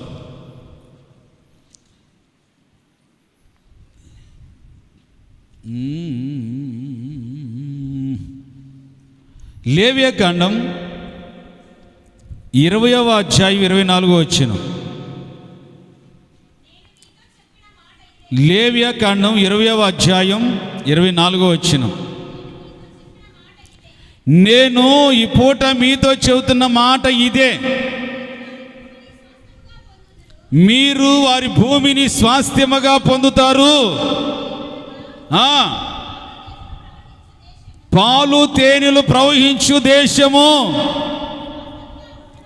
మీకు స్వాస్థ్యముగా ఉండునట్లుగా నేను దానిని మీకు ఇచ్చేదను. కొట్టొచ్చునుగా మరొకసారి గట్టి కొట్టొచ్చును కదా, గట్టిగా. పాలు తేనెలు ప్రవహించు దేశము మనకు స్వాస్థ్యముగా ఇవ్వబడుతున్నది. మనకు స్వాస్థ్యముగా ఇవ్వబడుతున్నది. నేను చెప్పినది ఏమనగా, ఈ పూట నేను చెప్పినది తప్పకేనండి. వారి భూమిని మీకు స్వాస్థ్యముగా ఇస్తున్నాను. ఎవరిది? యూదులు ఉన్నారే, వారు యేసయ్యను త్రోసిపు చేసుకొని ఉల్లంఘించేసి వద్దని త్రోసిపు చేసుకున్నారు. వారు పొందవలసి, వారు వెళ్ళవలసినటువంటి ఆ పాలు తేనెలు ప్రవహించు దేశం వాళ్ళకి త్రోసివేసి అన్యజనులైనటువంటి మనకి దేవుడు ఆ స్వాస్థ్యాన్ని ఇస్తున్నాడంట. చప్పలు కొట్టి గట్టిగా, పాలు తేనెలు ప్రవహించు దేశమును స్వాస్థ్యముగా మనకి ఇస్తున్నాడు. ఎలా ఇస్తాడు? తయారుగా ఒకసారి బాప్తిసం పొందేసి మీ ఇష్టానికై జీవిస్తూ నడుచుకుంటా వెళ్తే స్వాస్థ్యంగా ఇస్తాడా? ఇవ్వడు. పుస్తకం సంఖ్యాకాండం 32వ అధ్యాయం 22వ వచనం. ఇది అసలైన మాట దీనికి. సంఖ్యాకాండం 32వ అధ్యాయం 22వ వచనం. ఆ దేశము యెహోవా సన్నిధిని జయించబడినటువంటి తర్వాత మీరు తిరిగి వచ్చి యెహోవా దృష్టికిని ఇశ్రాయేలీల దృష్టికిని నిర్దోషులై ఉందురు. అప్పుడు ఈ దేశము యెహోవా సన్నిధిని మీకు స్వాస్థ్యమగును. మీరు అట్లు చేయని యెడల, అట్లా చేయకపోతే మీరు యెహోవా దృష్టికి పాపము చేసిన వారు అవుతారు. పురుషుల్లో లేరా ఈ వాక్యం? ఇంకొక పురుషుల్లో ఒకరు చదవండి. టీచర్ గారు చదువు. మా ఆయన రావట్లేదు. గట్టిగా స్వరమేత ఆ దేశము ఏది? సంఖ్యాకాండం 32 అదేగా. వేసేయి, గట్టిగేసేయి. ఆ దేశము యెహోవా సన్నిధిని బాగేనండి జయింపబడినటువంటి వారికి. చెప్పండి, ఎవరికంట? జయించినటువంటి వారికి. యేసు ప్రభులు వారు ఏం చెప్పారు తెలుసా? ప్రకటన గ్రంథం చదవసలా. నేను లోకమును జయించి ఉన్న ప్రకారం మీరును జయించండి.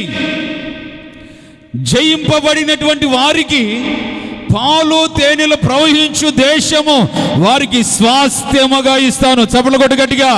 స్వాస్థ్యముగా ఇస్తాను. చప్పట్లు కొట్టు గట్టిగా. జయింపబడిన వారికి, జయించబడిన వారికి, జయించిన వారికి.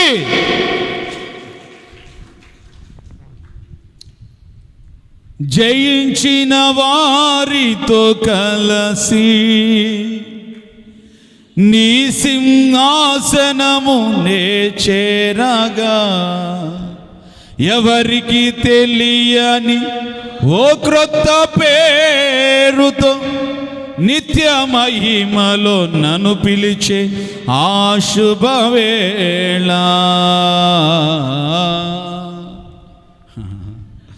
హల్లెలూయా. చెప్పండి, ఎవరికండి స్వాస్థ్యం? అందరూ స్వరమే చెప్పండి, ఎవరికండి స్వాస్థ్యం? ఏం జయించాలి? క్రికెటా? క్రికెట్ జయించలేను.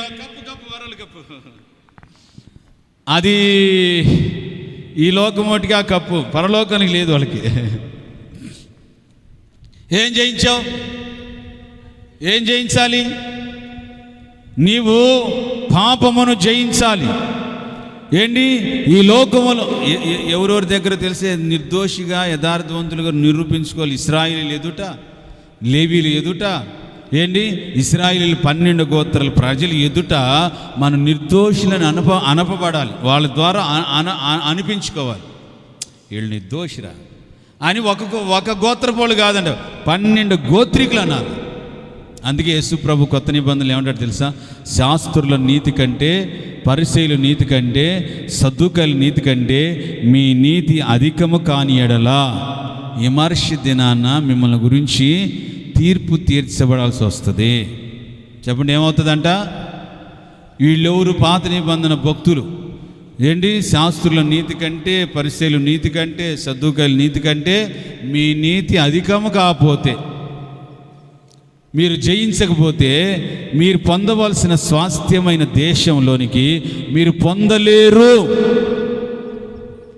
దేవుని సన్నిధిలో ప్రియ సహోదరి సహోదరా, ఈ రోజున ఏం జయిస్తున్నావు? ప్రార్థనలో నువ్వు నిద్రే జయించలేకపోతున్నావు, శోధనలు జయించలేకపోతున్నావు, శ్రమలను జయించలేకపోతున్నావు. ఏంటి? లోకంలోకి ఎవరికి రావట్లే, నా ఒక్కడికే వద్దు, నా ఒక్కదానికే వద్దు నేను ఫీల్ అయిపోకూడదు. లేకపోతే నాకే ఎందుకు వస్తున్నాయి అని ఫీల్ అయిపోకూడదు. దానిలో నిగ్రహించుకొని జయించుకొని, నా యేసయ్య జయించి వెళ్ళాడు, నాకు తేజవాసుల స్వాస్థ్యముగా ఇస్తానన్నాడు. పాలు తేనెలు ప్రవహించు దేశం, వారికి ఇవ్వాల్సిన దేశం మనకిస్తున్నాడు. ఆ పొందబోతున్నటువంటి స్వాస్థ్యముగా పొందబోయే దేశాన్ని మనం ఈ రోజున జయించాలి, జయించాలి, జయించాలి, జయించాలి. జయ జీవితం లేకుండా బాప్తిసం పొందాను, ప్రభు బలలో చేవేస్తున్నాను అని చెప్పేసి నువ్వు వెళ్తా ఉన్నావు అనుకో, జయ జీవితం అనేది లేకపోతే పాపమును, ఏంటి ఈ లోకంలో ఉన్నటువంటి లోకాన్ని, వ్యసనాలని, వీటన్నిటిని జయించాలి.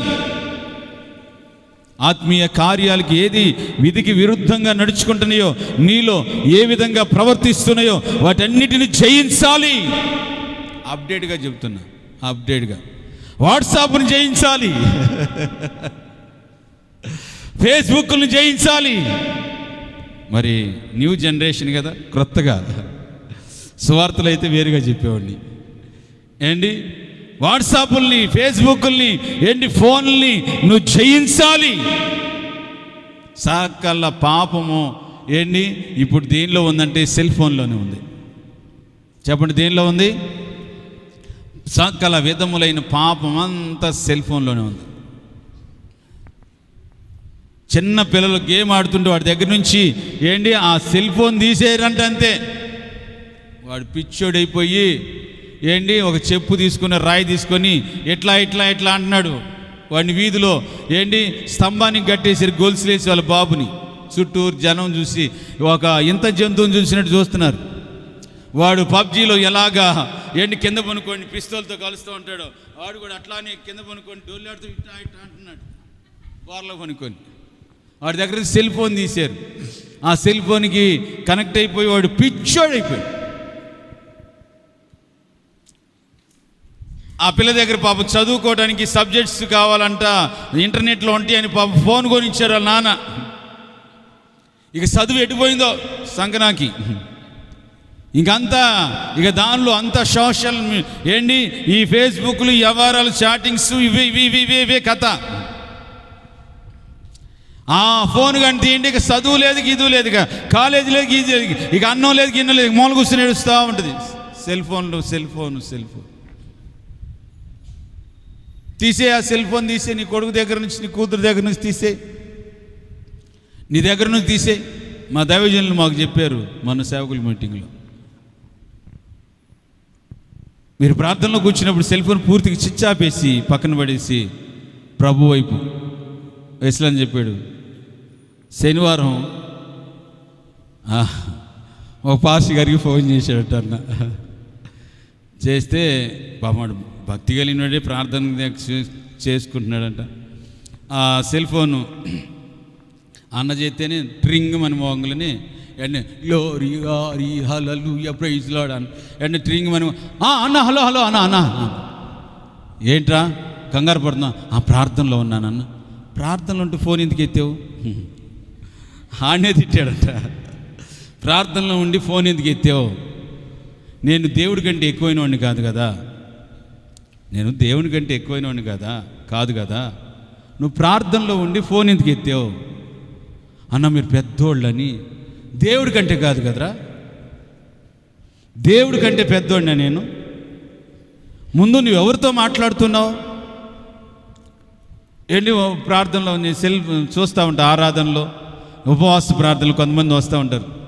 చేద్దాం ఆగస్టు 15 ప్రార్థన చేద్దాం, నశించిపోయే ప్రజల నిమిత్తం ప్రార్థన చేద్దాం. అదుగో యేసయ్య మన రాష్ట్ర ప్రజలు రక్షిస్తున్నాడు. టింగ్ టింగ్ టింగ్ టింగ్ టింగ్. నోకియా శబ్దం ఎట్టా రావట్లే నాకు, మిమిక్రీ చేద్దామండి.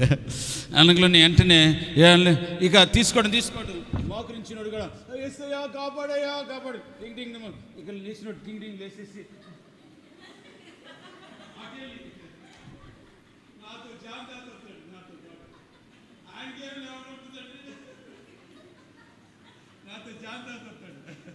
జాని గారు, డోర్మక్కలు జాని గారు, ఆయనకి ఏమైనా ఎవరు ఉంటుందా? భార్య ఉంది ఇంతలావునా.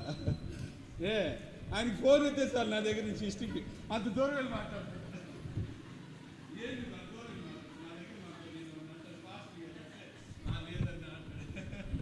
హల్లెలూయా. ప్రార్థనలో కూర్చొని ఫోన్ చంకర చెవిలో పెట్టుకొని, ఎందుకంటే ఆడేం మ్యాటర్ లేదు. అసలు సబ్జెక్ట్ ఏంటంటే కాసేపు మోకరించే పని తప్పిద్దని. రే ఆడిపోయావురా అన్న ఫోన్ ఎందుకు ఏమైందంటరా? ఇల్లు కాలిపోయిందా? బిల్డింగ్ కాలిపోయిందా? ఏమైందిరా? ఏమన్నా అయిందా? ఎవరికైనా యాక్సిడెంట్ అయిందా? ఏమన్నా అయిందా? చూడండి, ఇప్పుడు మనమంతా అమూల్యుడైన యేసయ్యను ఆరాధిస్తున్నాం. ఒక మనిషి సీరియస్గా హాస్పిటల్లో ఉంది. ఆమె అనుగ్రహం ఇప్పుడు పరిగెత్తుకుంటూ పోవాలి.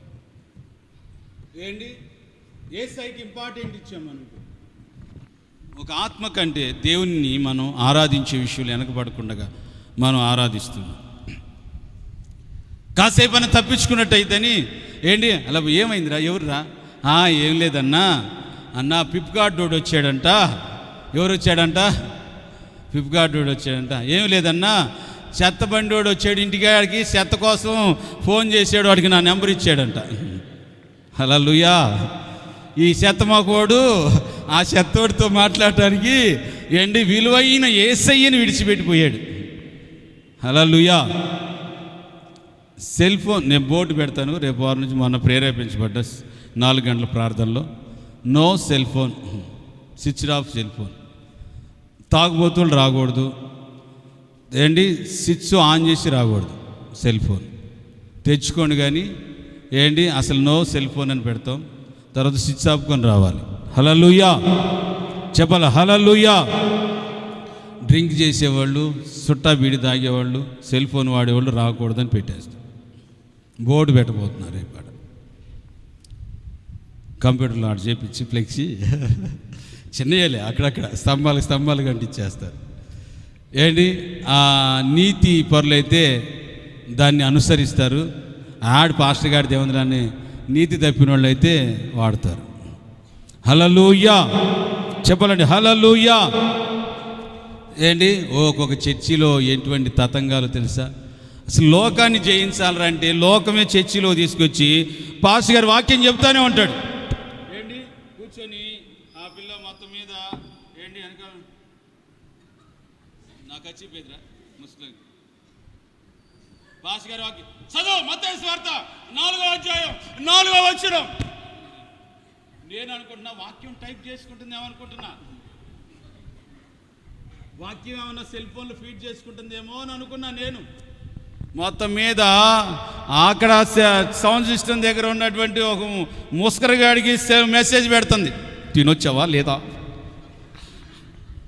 సరిగ్గా కూర్చో, ఇంటికి ఇట్లాగాను కొంచెం బాగుంటుంది.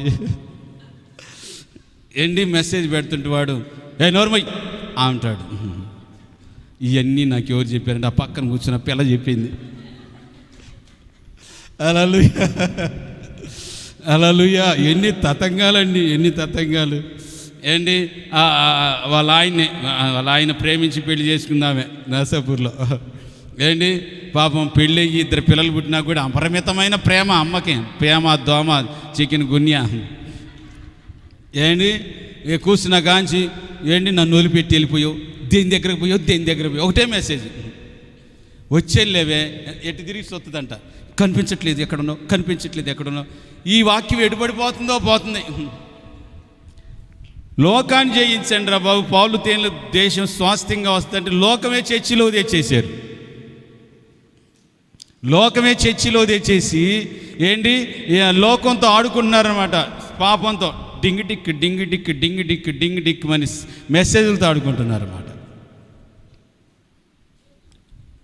అవన్నీ నాటకాలు, బోటకాలు గతించిపోబోతున్నాయి. ఎంతో కాలం నిలబడు.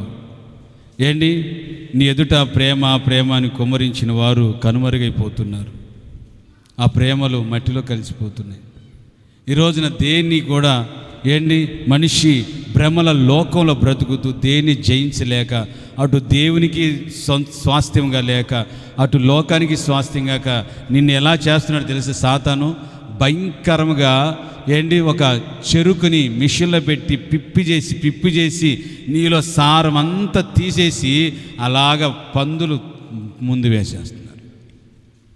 ఇంకా నీకు అక్కడ ఏ సారం లేదు. చూడండి, యేసయ్యకి పూర్తి యవ్వనంతో నీ యవ్వన బలంతో యేసయ్యని ఆరాధించాలి. దేవునికి స్తోత్రం. ఆ మధ్య తల్లిగారిని అడిగాం, చర్చికి రమ్మా అమ్మ అంటే, అన్నయ్య ఇప్పుడేముంది అన్నయ్య, ఇంకా సమయం ఉంది అన్నయ్య అంటుంది. ఎప్పుడు కంటే ఆ మనిషి దృష్టిలో ఒక 60-70 ఏళ్ళకి మూతి పళ్ళు పోయి కర్ర చేతికి వచ్చి కూర్చొని లేవలేక ఆ సమయంలో వచ్చిద్దంట. ఆ సమయంలో ఎవడికి కావాలి నీ ఆరాధన? అంతా నీ బలము, నీ సొగసు, సారూప్యం, నీ అందము, నీ యొక్క టాలెంట్స్ అన్ని లోకంలో ఉపయోగించి అంతా అయిపోగొట్టుకొని చివరాఖరికి పిప్పి నీవు ఇక్కడికి వస్తే అయ్యా అని బోసి పొళ్ళు వేసుకొని అంటే నా బిడ్డ అనుకుని వస్తాడా? రాడాయన. ఇదేవుతురా మొత్తం పిప్పి అయిపోయింది అని, ఏ సారం లేదని నిన్ను అసలు నీ ఆరాధనే లెక్క చేయడం. ప్రారంభం నుంచే దేవుని సన్నిధిలో యవ్వనం, నీ యవ్వన బలము, పూర్ణ శక్తి. ఈ సేవ పరిచర్లో వాటి సిస్టర్స్ కానీ మేము కానీ పూర్తిగా లోకంలో ఉన్న పాపమును నిషేధించి పూర్తి యవ్వన బలం అంతా దేవునికి ఖర్చు చేసుకుంటూ దేవుని సన్నిధిలో ఆయనకి ఆరాధిస్తూ, ఆయనకి కొంతమంది జనాల్ని ఆయన తేజోవాసుల స్వాస్థ్యానికి సిద్ధపరుస్తున్నాం. ఈ రోజున దేవుని యొక్క సన్నిధిలో జయించు, శోధనలు జయించు, శ్రమలను జయించు. పాస్టర్ గారు దేవుడు ఉన్నాడా? దేవుడు ఉంటే ఎందుకు శ్రమలు వస్తాయి? దేవుడు ఉంటేనే శ్రమలు వస్తాయి. నీకు ఫలాలు ఉన్న చెట్టుకే రాళ్ళు దెబ్బలు. దేవుడు ఉన్నప్పుడే నీకు శ్రమలు వస్తాయి. నీకు ఏ శ్రమలు లేకుండా హాయిగా ప్రశాంతంగా ఏసీ కింద ఫ్యాన్ కింద కూర్చొని కాలు మీద కాలు వేసుకొని కూర్చొని ఊపుకొని కూర్చున్నావు అంటే నీవు అసలు దేవుడు లేడు నీ దగ్గర.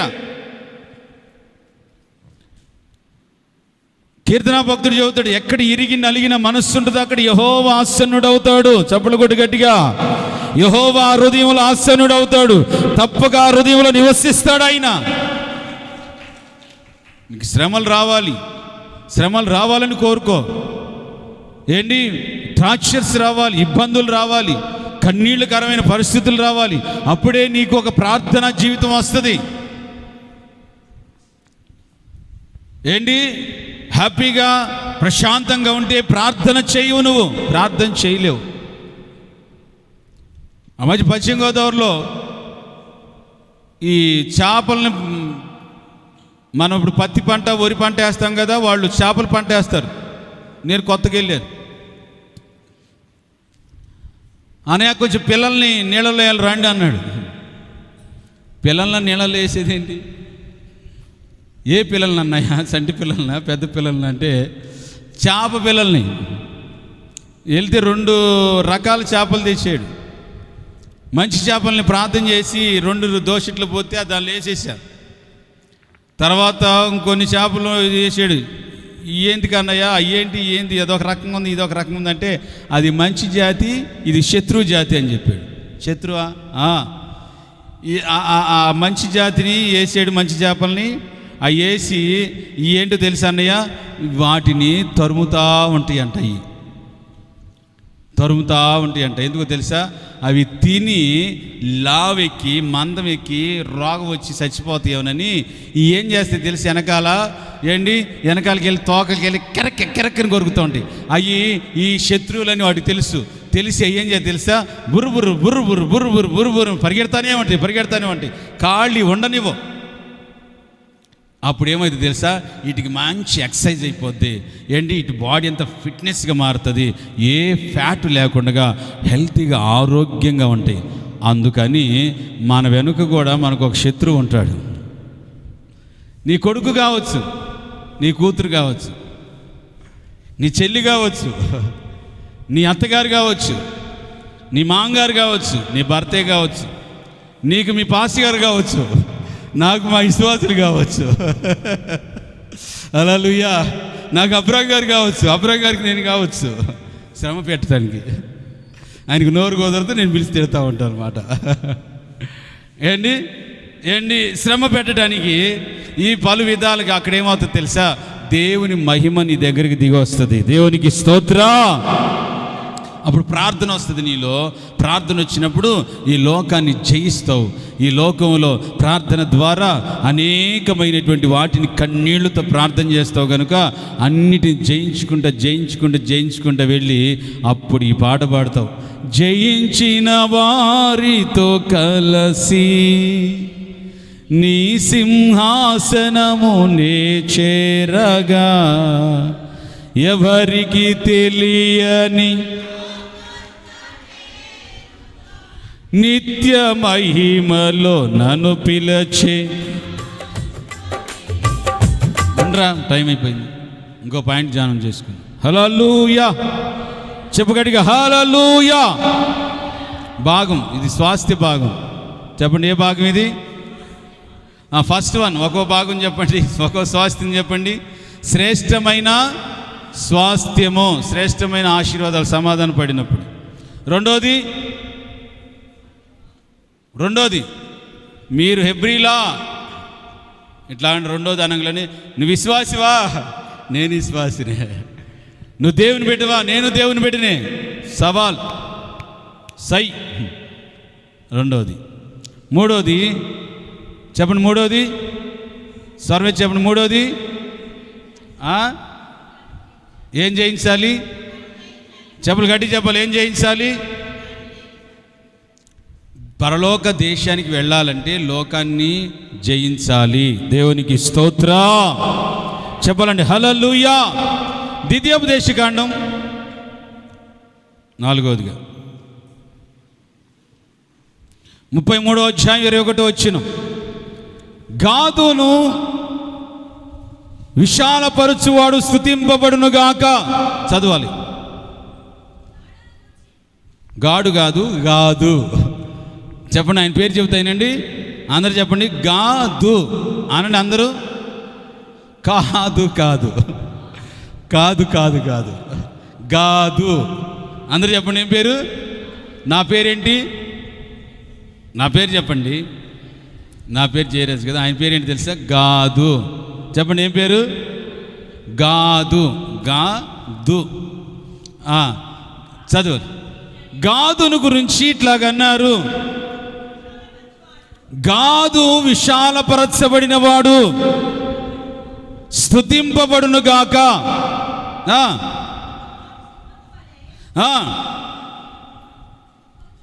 ఇంకొకళ్ళు గాదును గురించి ఇట్లాగన్నారు,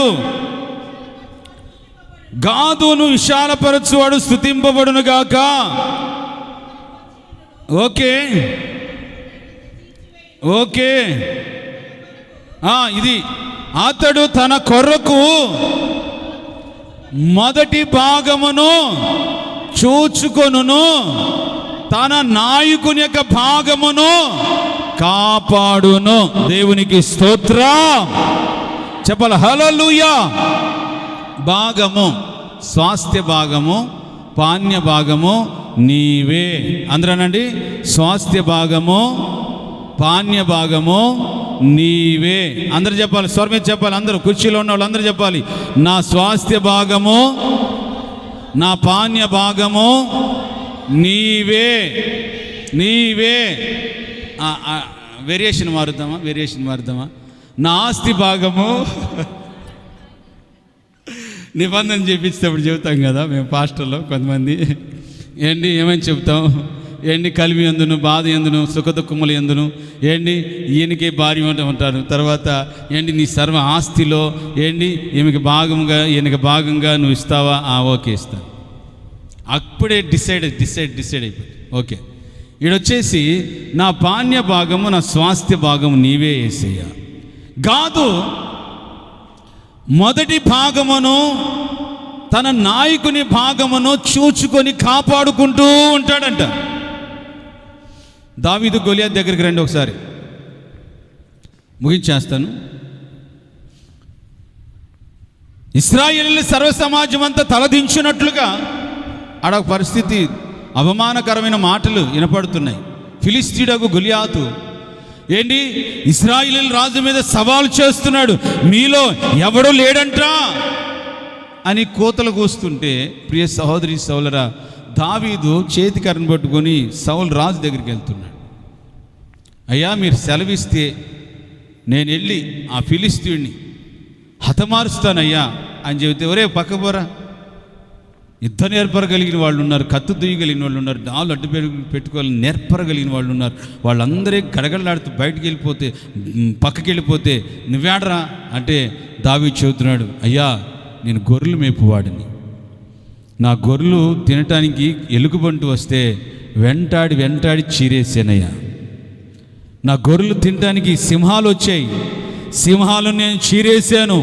వాడు కూడా ఒక సింహం వంటి వాడే. చప్పలు కొట్టు గట్టిగా, వాడు కూడా ఒక సింహం వంటి వాడే.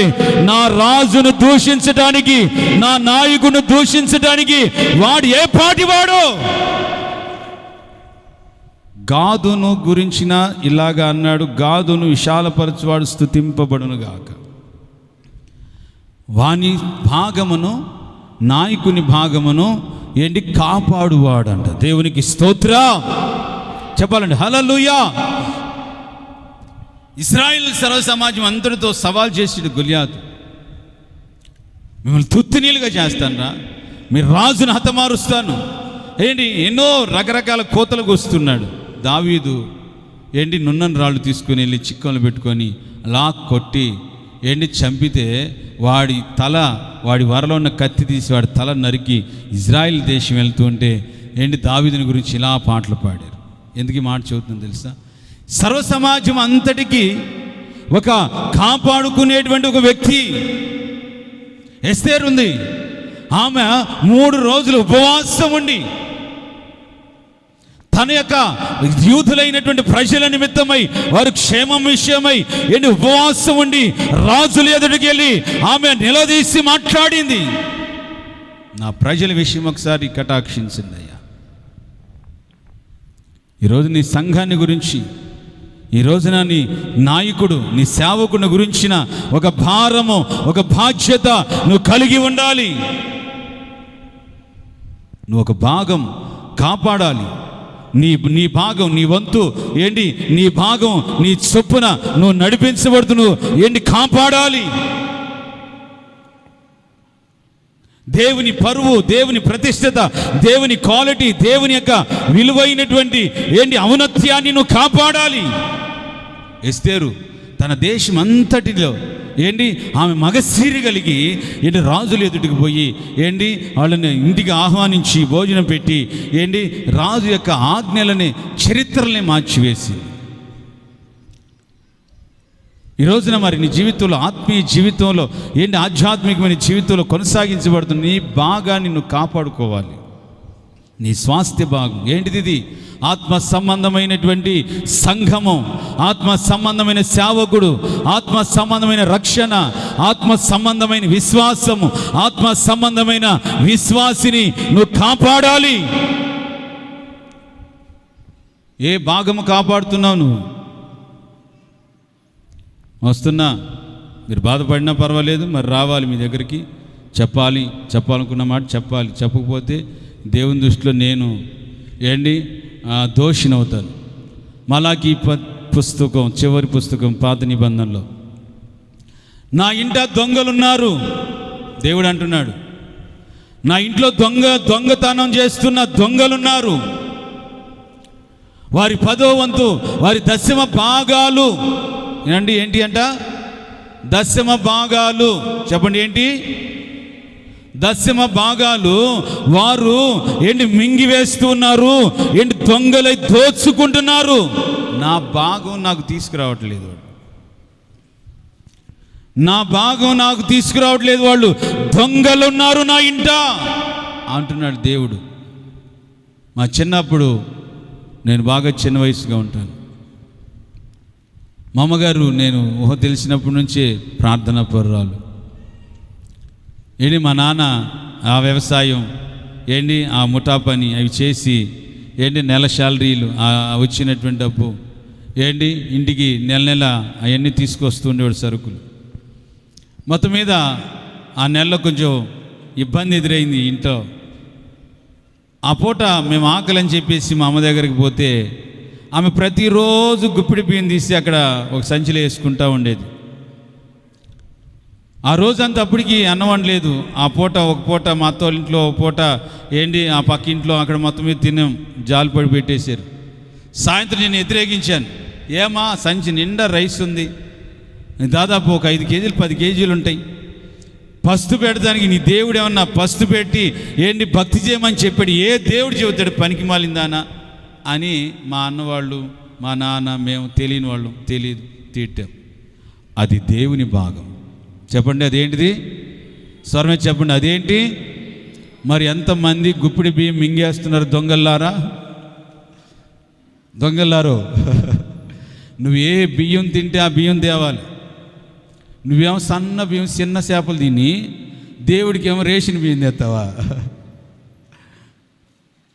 ఒక ఆమె ఫోన్ చేసింది, పాస్టర్ గారు బస్తా బియ్యం ఇస్తానంది. ఆ ఇంటికి నేను భోజనానికి వెళ్తే సన్నగా ఉండి, ఏం రైస్ అక్క అంటే జీరా రైస్ అంట. చెప్పండి, ఏ రైస్ ఇది?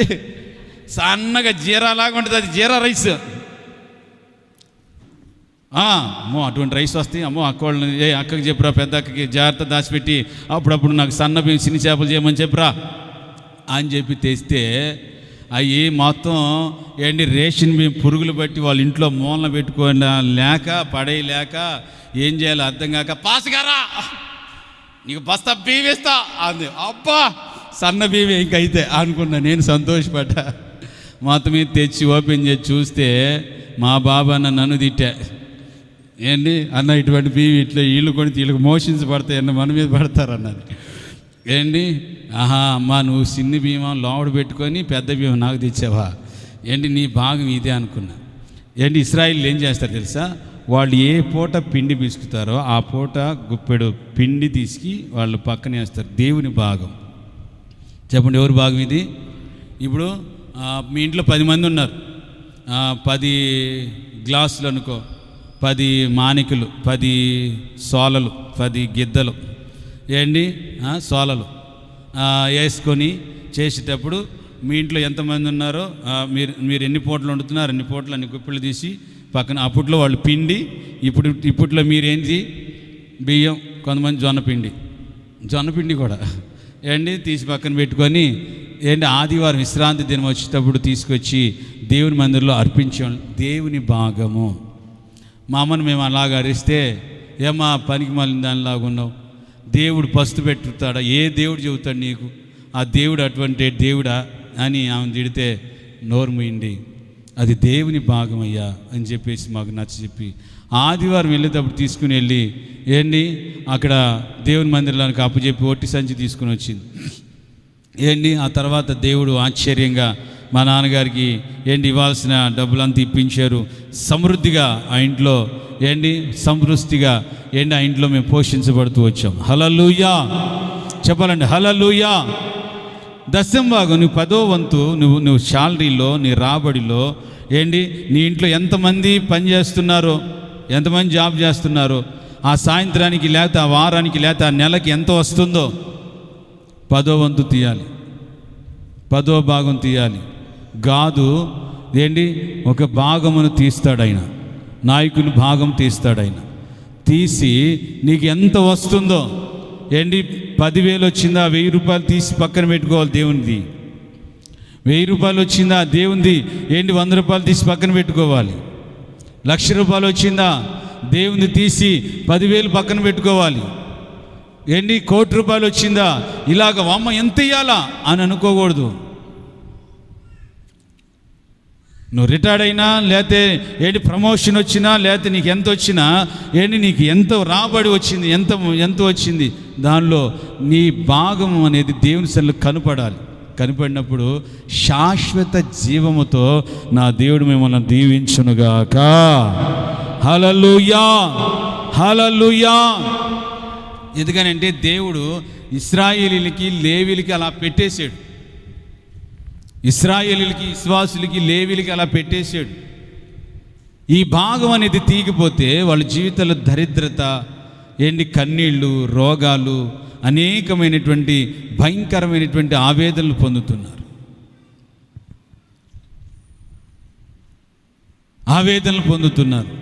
సమాధానం లేదు. ఏంటి ఈ చిన్న కార్యాల విషయంలో ప్రియ సహోదరి సహోదరా ఎంతో పోగొట్టుకుంటున్నారు.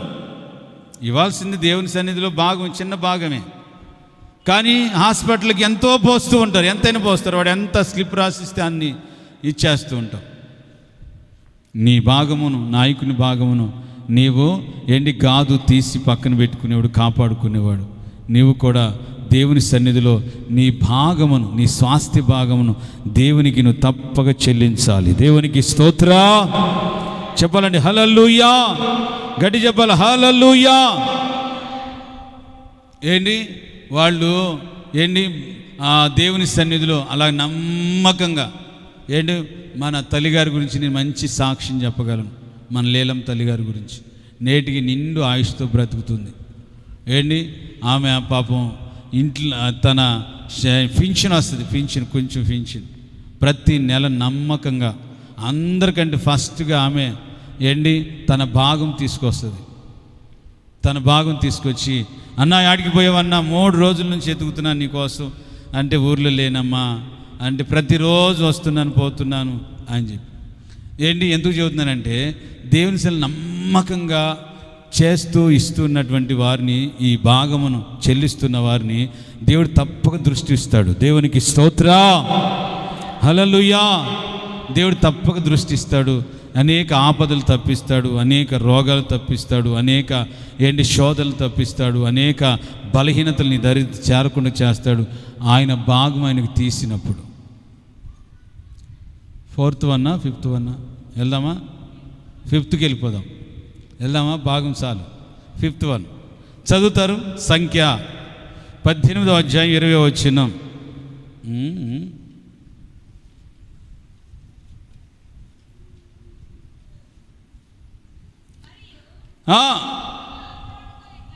అహరోనుతో ఇట్లాగ అన్నాడు, వారి దేశములో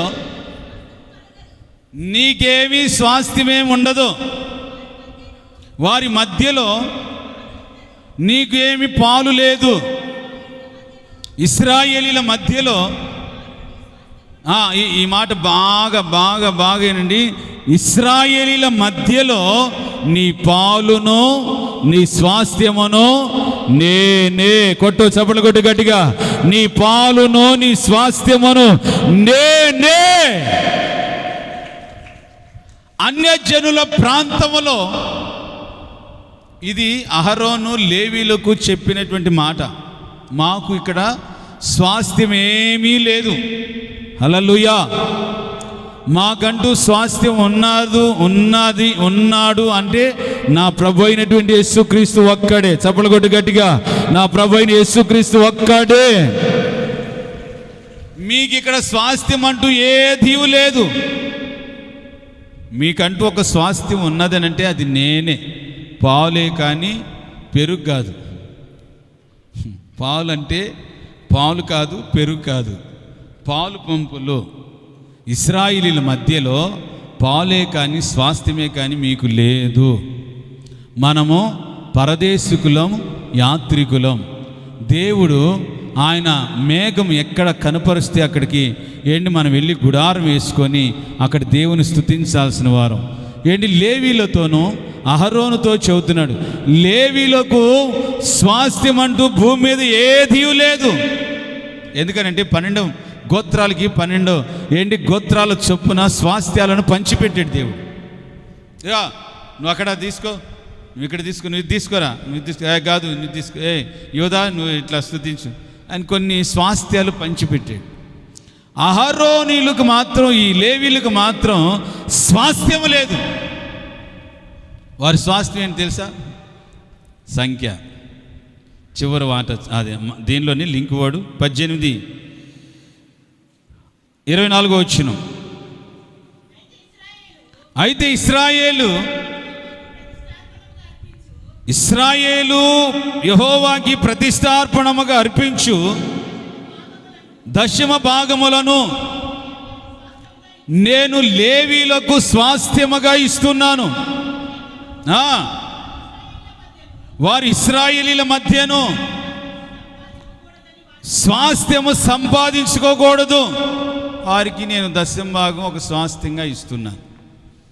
చూడండి ప్రియ సహోదరి సోదరులారా, మాకు ఇళ్ళు వాకిళ్ళు అన్నీ విడిచిపెట్టి మరలా మేము ఈ ప్రాంతంలో ట్రాన్స్ఫర్ అయిన తర్వాత ఇక్కడ ఒక స్వాస్థ్యంగా ఒక ఇల్లు కట్టుకొని ఓ పొలం కొనుక్కొని చెయ్యకూడదు. హల్లెలూయా చెప్పాలండి. హల్లెలూయా గడి చెప్పాలి. హల్లెలూయా. ఒక ఇల్లు కొనుక్కొని పొలం కొనుక్కొని ఒక స్వాస్థ్యముగా చెయ్యకూడదు. లేవీలకు ఒక స్వాస్థ్యం అంటూ ఏమీ లేదు. వాళ్ళకు స్వాస్థ్యం ఉందంటే దశమ భాగమే వాళ్ళ స్వాస్థ్యం. ఆమేన్. హల్లెలూయా చెప్పాలండి. హల్లెలూయా. చూడండి, మీ స్వాస్థ్యాన్ని నేనే. చెప్పండి, మన స్వాస్థ్యం ఎవరంట? చెప్పండి, మన స్వాస్థ్యం ఎవరంట? యేసే. దేవునికి స్తోత్ర. ఇశ్రాయేలీల మధ్యలో అంటే అన్యజనులు అనేక గోత్రికుల మధ్యలో మనకంటూ స్వాస్థ్యమే కానీ పాలే కానీ ఎక్కడా లేదు.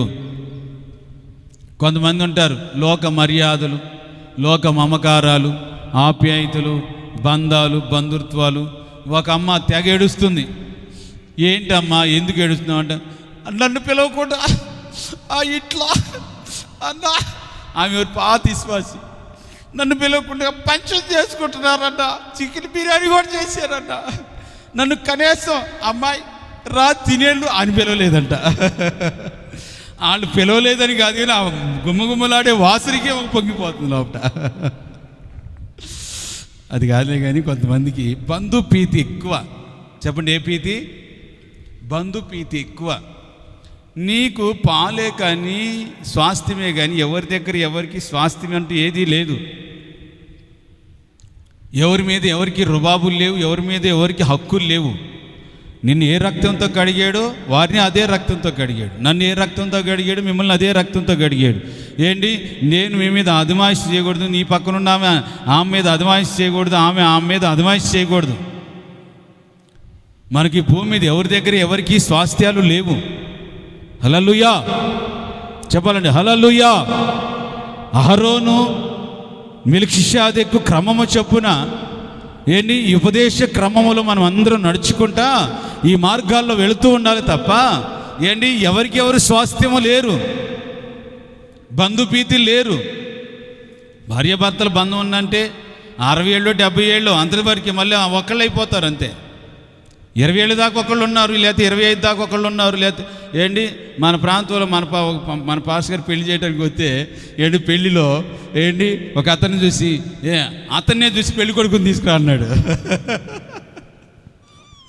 ఆడు సిగ్గు లేకుండా ఏమన్నాడు తెలుసా, నేనే నా పెళ్లి కొడుకుని అంటున్నాడు. వరి నువ్వా మీ కొడుకు అనుకున్నా అంటున్నాడు. ఏంటి మొత్తం మీద ముదురు క్యాండిడేట్లు అంతా నేను వచ్చిన టపాల్ పెళ్లి చేసి పడేసా. హల్లెలూయా చెప్పాలండి, హల్లెలూయా. లేకపోతే 25 ఏళ్ళు, లేకపోతే మన గుంటకల్లో అయితే 35 ఏళ్ళు అనుకో. ఆడ నుంచి 60 70 అయిపోయినాక మళ్ళీ ఒంటరే. ఆయన పోతే ఏం వంటరు, ఏం పోతే ఆయన వంటరే. ఏంటి ఇంకా ఆ తర్వాత స్వాస్థ్యం ఎవరు నీకు? సమాధి దగ్గర నా స్వాస్థ్యం వాళ్ళకు అంటే లేస్తుందా? ఈ హిందూ ధర్మం ప్రకారంగా చూస్తే భర్త చేస్తే భార్యని కూడా నిప్పులు వేసి కాల్చి చంపేసేవాళ్ళు. ఏంది అది ఆ పదం పలకండి, ఏంది? సతీ గమనమా? సతీ అమ్మ సరిగమలు బాగా పలుకుతున్నారు మీరు. సతీ ఏంటి ఇప్పుడు ఈ పాతోళ్ళు ఆడవాళ్ళు ఎవరు ఉండేవాళ్ళు కాదు. ఎలిన్ కేరీ గారు కానీ రాకపోతే ఏంటి, విలియం కేరీ గారు కానీ రాకపోయి ఈ శాసనం కానీ రద్దు చేయకపోతే ఇప్పుడు కొంతమంది ముసలోళ్ళు అనబడుతున్న వాళ్ళు ఎవరు ఉండేవాళ్ళు కాదేమో. ఏంటి ఆయన వచ్చినాక వాడు పోతే పోయాడు, ముసలిదాన్నన్నా బతికించండి. ఆ పిల్లలకు అడ్డుగా ఉంటుంది, ఆ భోజనేరు వేసుకుని పాపం అన్నం తినిపించుకుంటుంది, అమ్మ అని పిలవటానికి ఉంటుంది. హల్లెలూయా చెప్పాలండి, హల్లెలూయా. ఏంటి పిల్లలకి తల్లికి తండ్రికి ఏంటి ఏ స్వాస్థ్యము లేదు. ఆడపిల్లకి అక్కడ ఇచ్చి పెళ్లి చేసినాక బాయ్. మిల్టన్ లాజరస్ గారు మన గుడారాలు చెప్పారు, మంచి అనుభవం. నాకు అప్పుడు దాకా హృదయంలో అదొక రకంగా ఎబ్బెట్టుగా అనిపిస్తూనే ఉండేది నాకు. నా దగ్గర కానీ ఎవరన్నా నేను విజిటింగ్కి వచ్చినప్పుడు బాయ్ అన్నా అంటే నాకు కాలుతుంది. ఎందుకంటే బాయ్ అంటే ఇడిపోవటం ఎడబాపు కలుగుతుంది నీకు నాకు అని. అంటే ఇక మధ్యలో కలుసుకొని చచ్చిపోతామా? సింగపూర్లో ఆయన ఫ్లైట్ ఎక్కుతుంటే ఆ ఫ్లైట్లో వర్క్ చేసేటువంటి ఆడపిల్లలు వాళ్ళు ఉన్నారంట. ఆ పాస్టర్ గారితో అన్నారంట, సీయూ అన్నారంట. అంటే నేను మరలా నిన్ను చూస్తాను. ఫ్లైట్ ఎక్కుతుంటే ఒక నిరీక్షణాస్పదంగా అన్నారు. అంటే నువ్వు ఎక్కడ పడిపోవయ్యా, ఈ ఫ్లైట్ ఎక్కడ కూలిపోదు, నువ్వు ఆ దేశానికి వెళ్ళి మరలా వచ్చేంత వరకు నేను నిన్ను చూస్తాను అని అర్థం. హల్లెలూయా. బాయ్ అనే పదం మర్చిపోయింది, సీయూ అనండి. చెప్పండి ఏమనాలి? మరలా నేను నిన్ను చూస్తాను. చెప్పండి, ఎవరిని చూస్తాను? నువ్వు పోయిన ఈ ఆదివారం పోతున్నావు, మరలా వచ్చే ఆదివారం దాకా, మరలా వచ్చే ఆదివారం నేను నిన్ను చూస్తాను. See you. హల్లెలూయా చెప్పండి, అందరు చెప్పండి, సీ యూ. హల్లెలూయా చెప్పాలండి, హల్లెలూయా. యేసయ్య ఆ నీటి మీద రాత్రి జాముల యందు ఏంటి నీటి మీద నడుస్తున్నప్పుడు భయపడకుడి నేనే అని చెప్పాడు. కొన్ని భాషల అనువాదంలో చూస్తే యేసు ప్రభు హాయ్